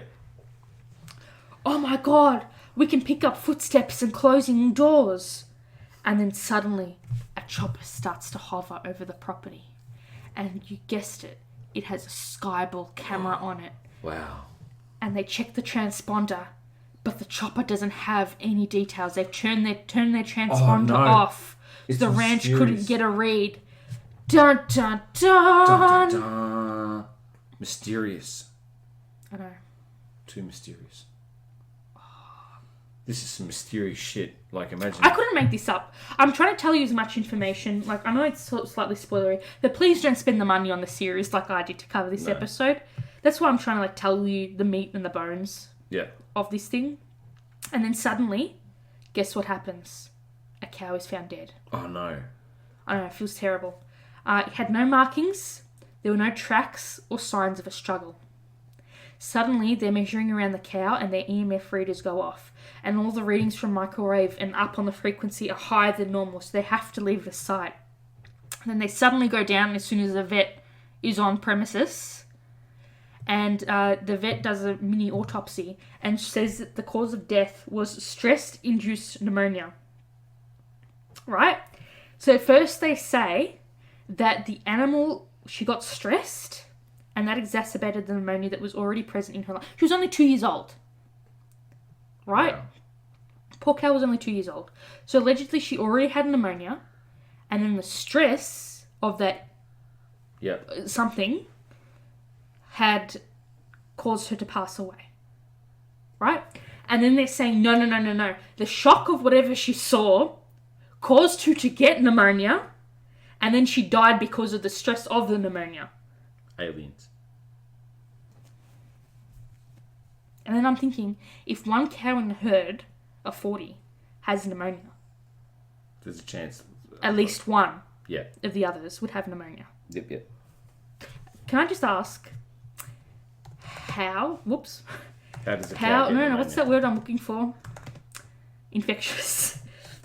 Is cow pneumonia. Is I hear it moves along. Those cows had beef.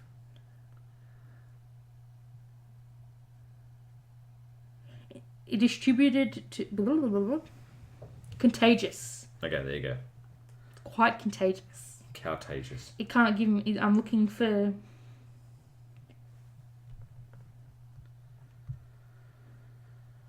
Very contagious for cows. Yeah, apparently it's contagious, right? It can be treated. Well, you can't. You can like manage the fever, and stuff, but you can treat it like. You have to give it an antibiotic. You have to penetrate blood and supply tissue rapidly, and stuff. So it can be done. It's just you have to get on it real quick. And I don't even think you can sell meat. Like, you can't sell cattle that have had infections, can you? No, You have to burn them off. Yeah. So it's a loss. And you can't breed them. And even if you did breed them, you have to... Yeah. And you can't, like, milk them and sell their milk and stuff like that from memory. No. So, yeah.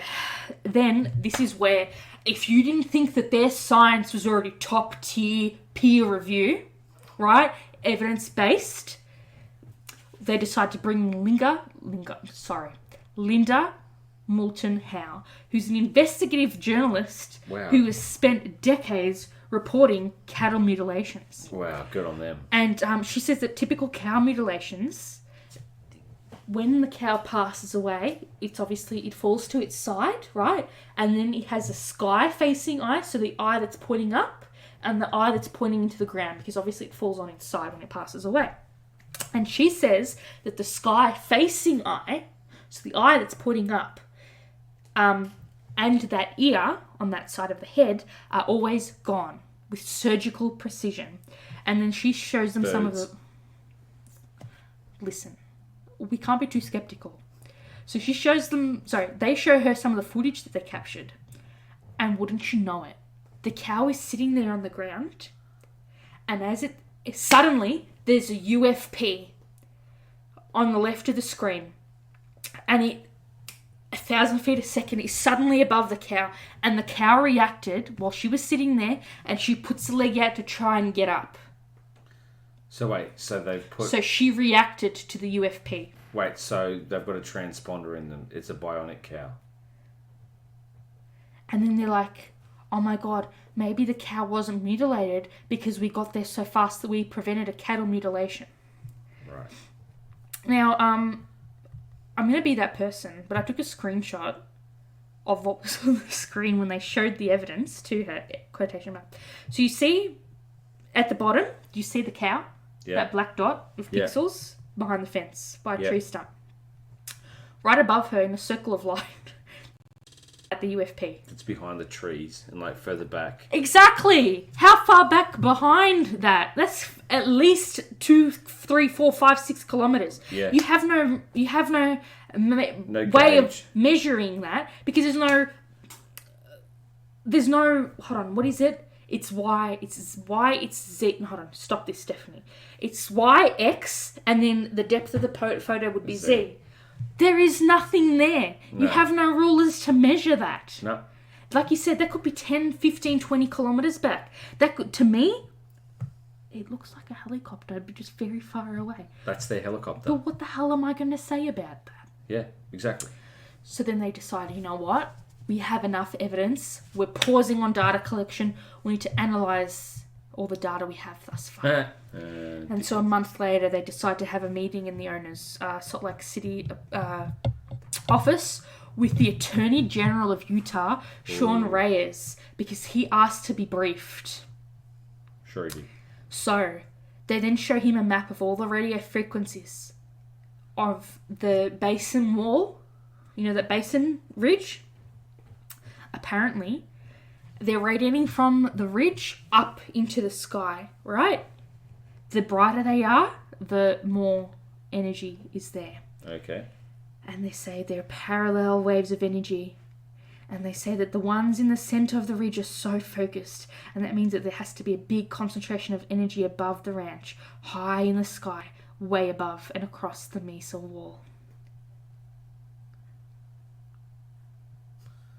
Misa think this is not a thing Jar Jar would want to go to.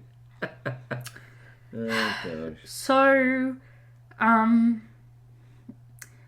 that's the end of the episode, and they made it open-ended as if they were going to do a season 2, but I haven't heard any news about that. Yeah. If you desperately want me to watch season 2 of the show, I could do it. Could do it. I could. Yeah, give us a DM. So anyway, that was the show. Then I want to talk about shaman healer Michael Robershaw. And he says that there's even more to the basin area than legend suggests. And he says that there might be an international doorway to another realm. He thinks it's a portal because the spiritual basis of Native American rituals of ancient origin suggests that it was so old that even the tribal elders don't have the whole story of it. Like, it predates their people. Right. And then one scientist claims to have discovered rods made from element 115, which we all know doesn't originate on Earth. I want to do a whole separate topic, like episode on element 115. Maybe it's like, you know, where they get the deposits for MK Ultra from. Ooh. And this same guy says that he had worked at Area 51 on reverse engineering, where they'd accumulated over 300 pounds of this material, but that's a separate story. Actually, we've already covered that. Yep. Episode about Area 51 if you want to go listen to that. So yes, no one knows if it's extraterrestrials keeping tabs on us or if it's a portal to another dimension and if weird creatures can travel to and from our world. I've already spoken about how the basin has a higher than normal rate of stillborn babies, which lends weight towards the, radiation from the Nevada test site theory, but also at the same time, it is Native American. There is a reservation there, and we all know they don't have the same access to healthcare as normal white privileged women like myself. So it would make sense that there's a higher. It could also. It's not a cause and effect relationship. You know what I mean? Yeah. There's no correlation. It could also be because they don't have access to proper healthcare that they have a higher rate of stillborn babies. Does that make sense? Yeah, what I'm saying? So a lot of people say that no, we don't think it's the pollution. Some people say that there's poor air quality, and then everyone needed to ask why are they researching stuff there to begin with, like what was seen, what hasn't been released, to make the government believe that they needed to spend $22 million to research this ranch. There must have been something. Yeah, and then so they talk about who was on this Bigelow ownership program bullshit, right? And apparently they privately funded, meaning part of the $22 million that they were granted from the US government, 8 full-time and 5 part-time employees, which were PhD or DVM scientists, a retired FBI investigators, and and then at the time, Bigelow Aerospace Advanced Space Studies, they had 55 full-time PhD scientists, engineers. So this is Bigelow himself. Yeah. He employed and staffed full-time on the ranch 55 PhD scientists. That's literally half of my department at uni. Yeah. That's... Across the plethora of disciplines, That's a lot. right? Engineers, retired military intelligence, law enforcement investigators, analysts, translators, security. And also people to run the ranch itself, Yeah. to maintain the cattle that they had out there. So, I need to know your thoughts. Well, I think they've seriously mixed up Skinwalker Ranch with Skywalker Ranch, because they've definitely forced a lot of dodgy shit onto the scientific community. I feel like, one, they've completely disrespected the Native Americans. Two, it's all bullshit. Three, they see some fucking bioluminescence and some lights in the skies and everyone loses their shit. I think it's all just... I reckon radiation fallout over time caused a lot of these problems. That's causing the sickness and stuff of the animals because obviously, look at the wolves around Chernobyl. Yeah. And the mushrooms and shit that are toxic. They're big and they look crazy. So obviously there's been some mutation going on. Apparently there's a whole documentary about the wolves. Yeah. And apparently they're crossbreeding with, like, the mutations are spreading outward. Yeah. Kind of like cane tones as they crossmate because the population is they're breeding with other hybridizing ones. and it's now spreading. You think about Into population immunity, which is kind of scary. So yeah, no, I think it's all a little bit bullshit. Okay, so if I had to, my thoughts. If I'm going for a supernatural lens, Yeah. I will 100% get behind the Skinwalker Curse. Yeah. Right? If that can't cause it, nothing can. But still, the concept of the curse is pretty cool. From a certain point of view, scary. They shouldn't have had to go through the shit that they went through to generate the curse to begin with. Yeah. If you want to really...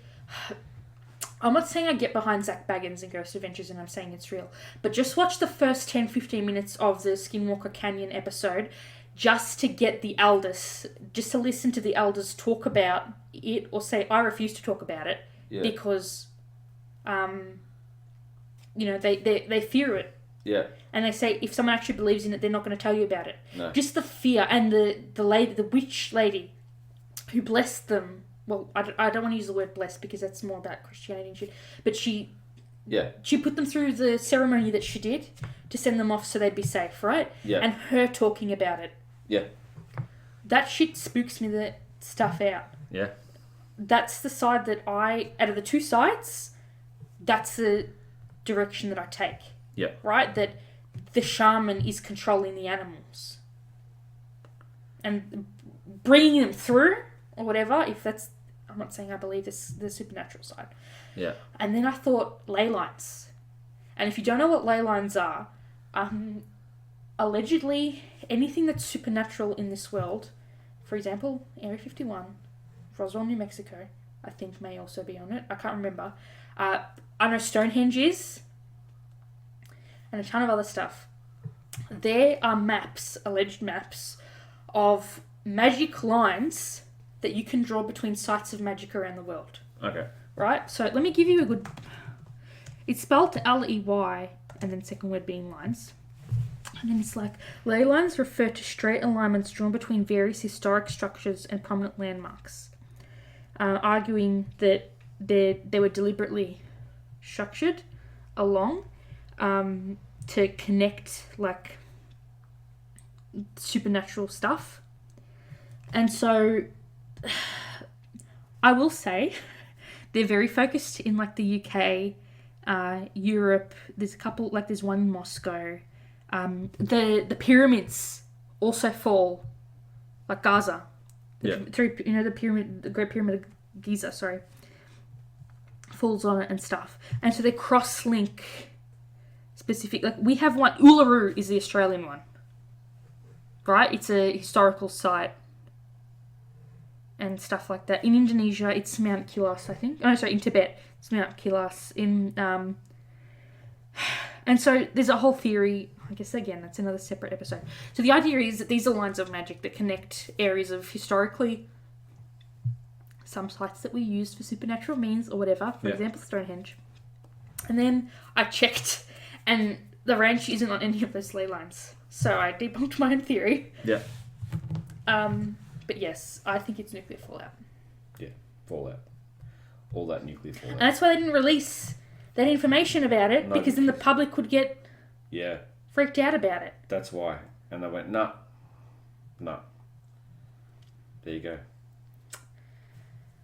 So yes, that is it. If you would like to buy The Secret of the Skinwalker Ranch, which I don't necessarily think was worth the $18.99 I paid for it. Well, that's US bucks, to be honest. You can buy it in standard or high. I got it in high definition because I knew I needed to take screenshots. Yep. For this podcast. It's classed as drama, reality TV. Yeah, definitely drama.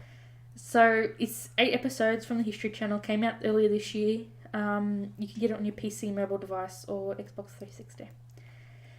And the description: for the first time ever, history, being the History Channel, is getting full, unprecedented access to one of the most infamous and secretive hotspots of paranormal and UFO-related activities on Earth, Skinwalker Ranch. Woo! PG rated 13. In total, the 8 episodes are 5 hours, 35 minutes. And I will tell you, after episode 3, I watched them at two times speed. Yeah. And how did your brain feel after that? Honestly, I watched it not this weekend, but the weekend before. Over like Saturday and Sunday. Yeah. And I added it to the rest of my notes. Yay.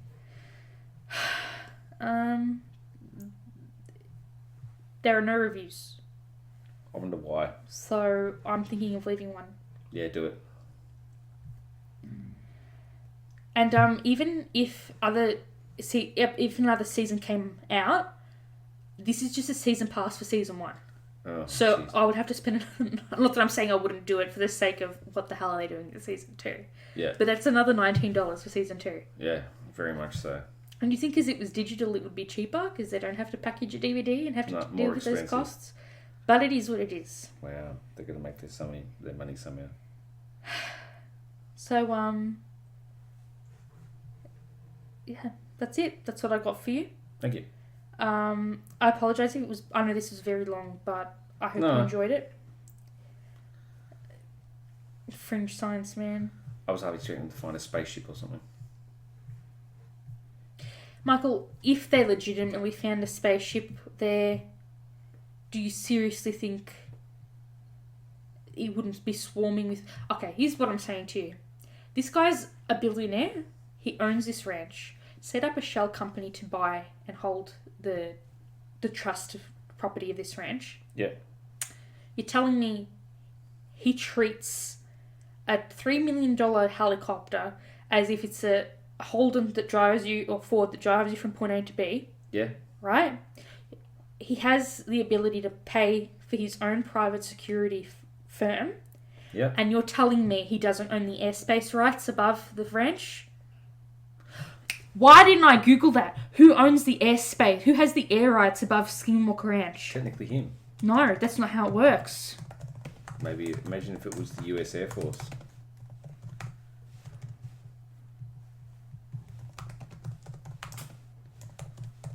Because then they'd have their own drones and shit flying around. No, nothing. None of that information is coming. Why do I put this shit out in the... I should have bought it before I said anything. I'm an idiot. Funny story. My podiatrist... and then I read it in the news like years later. Yeah. There was this big deal in Essendon where people were buying, like, you know, the old school 2-story shop fronts? Yeah. People were buying them and the old pubs, and they were deliberately burning them down and to get the money, Insurance money to rebuild them in Yeah. a better capacity. But if you keep the shell of the building, like the external walls, because they were so close to the pavement, you couldn't do that anymore. If the whole building... because of social, the residential permits zoning, and stuff. Yeah, right? Because of zoning. But So if- what they would do is they'd burn the inside and make sure that they reinforced the walls and kept them structurally intact, so that way they could build above it, like build Yeah, higher. keep the facade. And Yes. And then so one guy decided that he would buy the air rights because he knew he lived next door, or in the street behind one of these buildings off the main street. He decided to buy the air rights in it wasn't like a square kilometre, but it was like a distance, like a radius of like less than 20, 30 metres, 50 metres maybe tops. I can't remember exactly. So that meant that they could not build apartments on that block higher than 2 or 3 stories. Because he owned the rights. Exactly. Yeah. Because he would either have to sell the rights or set the fee for the rent of the height. And he would have set it for something like $100 billion. And the man building a 4 or 5 story apartment complex wouldn't have been able to pay that money. Yeah. But imagine, like, also too, Skinwalker Ranch, they'd hired all these PhD students. But what about if they were all miners and all that gas was exhaust, so they're actually mining? Imagine if it's a pipe leading to the mains for the house for the gas. Yeah. So they can do their cooking and stuff. Exactly. And it's a crackpot. Yeah. Wouldn't that be funny? You're telling me a man who just bought a ranch for the cool price of $23 million doesn't know what's in the dirt? Hasn't done soil testing? Yeah. Come on. It's all very weird. If I was to buy a house for... What's the lowest price you can buy a house for? 500,000-600,000? Yeah. The first thing I would ask the inspector to do is to test the soil. Firstly, before water damage. Yeah. And then he'd be like, okay, so the house is fine. Let's check the backyard. Let alone a freaking... Yeah. No, it's This ridiculous. is questionable. Yeah. This is really questionable. Very questionable. Like, one of my friends she and her partner... I was telling you about... I can't say her name in case she listens to this podcast, but I don't have her permission. And I don't want to be that person that's like... So it's like... She and her partner are shopping for a mortgage, and now they're like looking for houses at the same time just to see what's out there. And I was on the phone with her, and I'm like, this is what you need to look for. And I'm like, tell me off. And she's like, no, these are things I haven't thought of. Please tell me everything. She's like, how the fuck do you know these things? Like, when COVID is over, can you please come with me? Come with us and check for this shit. Like, how do you know? And I'm like, bitch, because I've rented in so many different places, and you hear horror stories, and you have to do what other people don't think of, right? If I would say that I had $600,000 and was out to buy a house, I would pay minimum 2 inspectors, separate inspectors, no one that the real estate agency had recommended. I'd get my own dudes to do that shit, soil test, do all that shit, and, check for water damage, check the roof. Max Tuning told me to check the roof because of all the shit, and he was like, oh no, the roof's busted. I'm going to make the previous owners of the house pay for it, and then put in the deal memo that he wanted to keep all the shit he wanted to keep. Yeah. And that's what I said to her. If you like fixtures, you like the curtains, you like the drapery, whatever the hell's in there, light fixtures, you have to put in the deal memo that you want that shit to stay in the house, right? So if me, a stupid girl with just 3 degrees in science, knows that information, why doesn't a billionaire who's in the business industry and is a real estate mogul? Because there's something else going on. But what could be in the dirt that far down? They heard rumbling and everything. Okay, but... I don't know. What about if there's uranium deposits there? There's no uranium in the US. That's why Australia has to ship it to them. Well, imagine if there is. Or there's something else going on. Imagine if they're doing military experiments. And it's all just a... I guess they did build a dam. Oh, shit. You are right. Hold on, 2 seconds. Arizona, Colorado, Texas, and Utah. Let's check out where in Utah.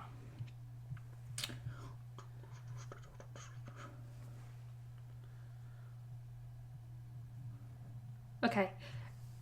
No. In Wyoming? Kind of... Look here. Let me turn it around this way. Dude, my geography of the US is amazing. I was born in the wrong country. Okay. This here is Utah. This here is Wyoming. Yeah. The ranch is about here. There you go. Right? So, this crosses over with... Where did I say that was? Vegas is down here. Is that Colorado? No. That's New Mexico. Is it? Yes, it is. Yes, it is. No, hold on. That's New Mexico down there. So what it is, it's... What's between... It's the uranium. Yes, that is New Mexico. I'm So sorry. it's the uranium triangle. Why do you think a billionaire bought it? Dude. But there's no uranium under the thing. Unless it's not a known deposit. Would you be telling people if you found uranium?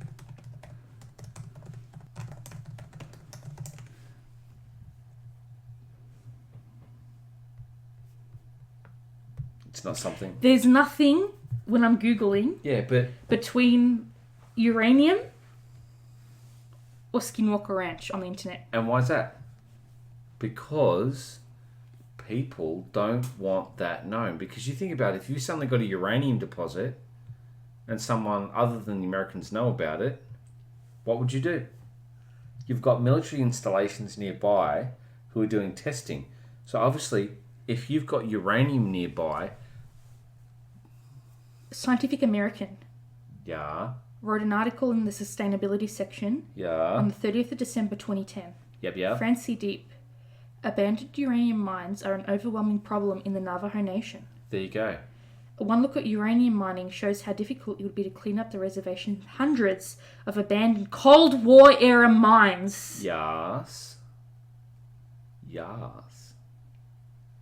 So, all the shit that's lying around, they're all that rumbling and shit.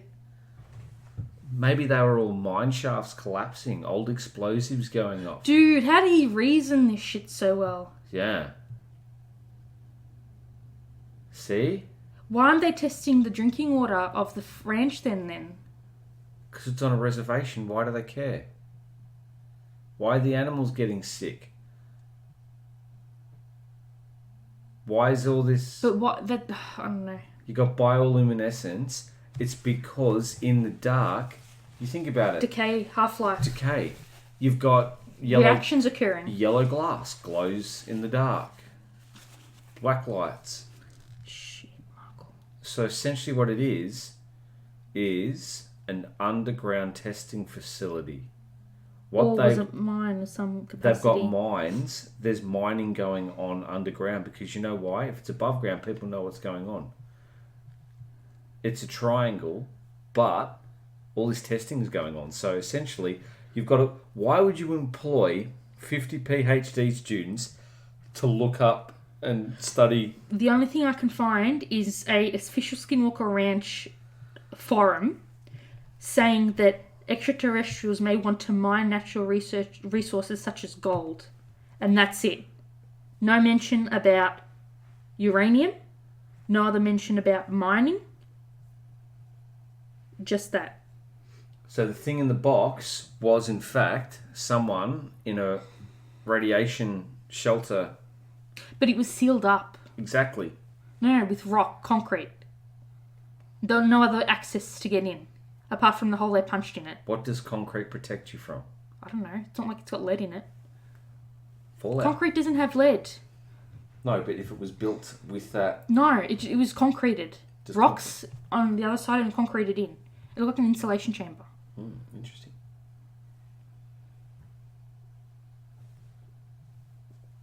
So, Okay. yeah. I'm gonna check my pumpkins. What do you... dude, that makes more sense out of anything else. Yeah. Yeah, it does. Very much so. Oh no. Oh no. They're caramelized really nicely. Excellent. Caramelized onions. Yeah. Just like the bioluminescence of, Nevada and everything else. Oh dude, look at that. Not burnt. Perfectly caramelized on top. Oh, yeah. Oof. Oof. Nice. I like them cool. Yep. Oh my god. On the money. On the money. So, yeah. But, conspiracies abound. Okay. Sorry, it's a long one. All good. I'm back. Okay. I mean...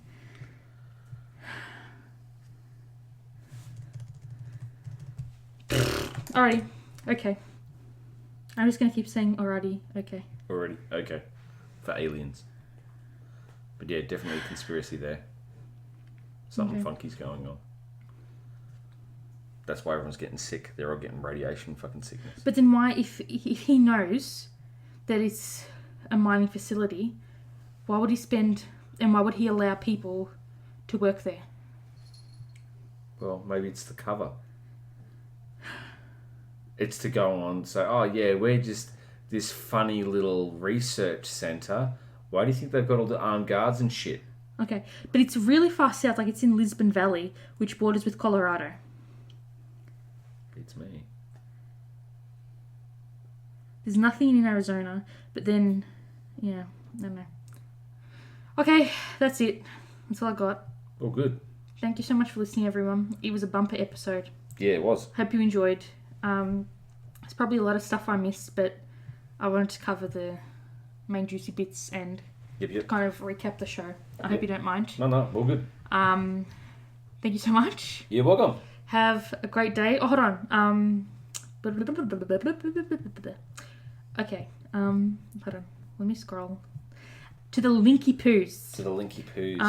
So if you want to, first off, you can do a topic request. We have a form for that.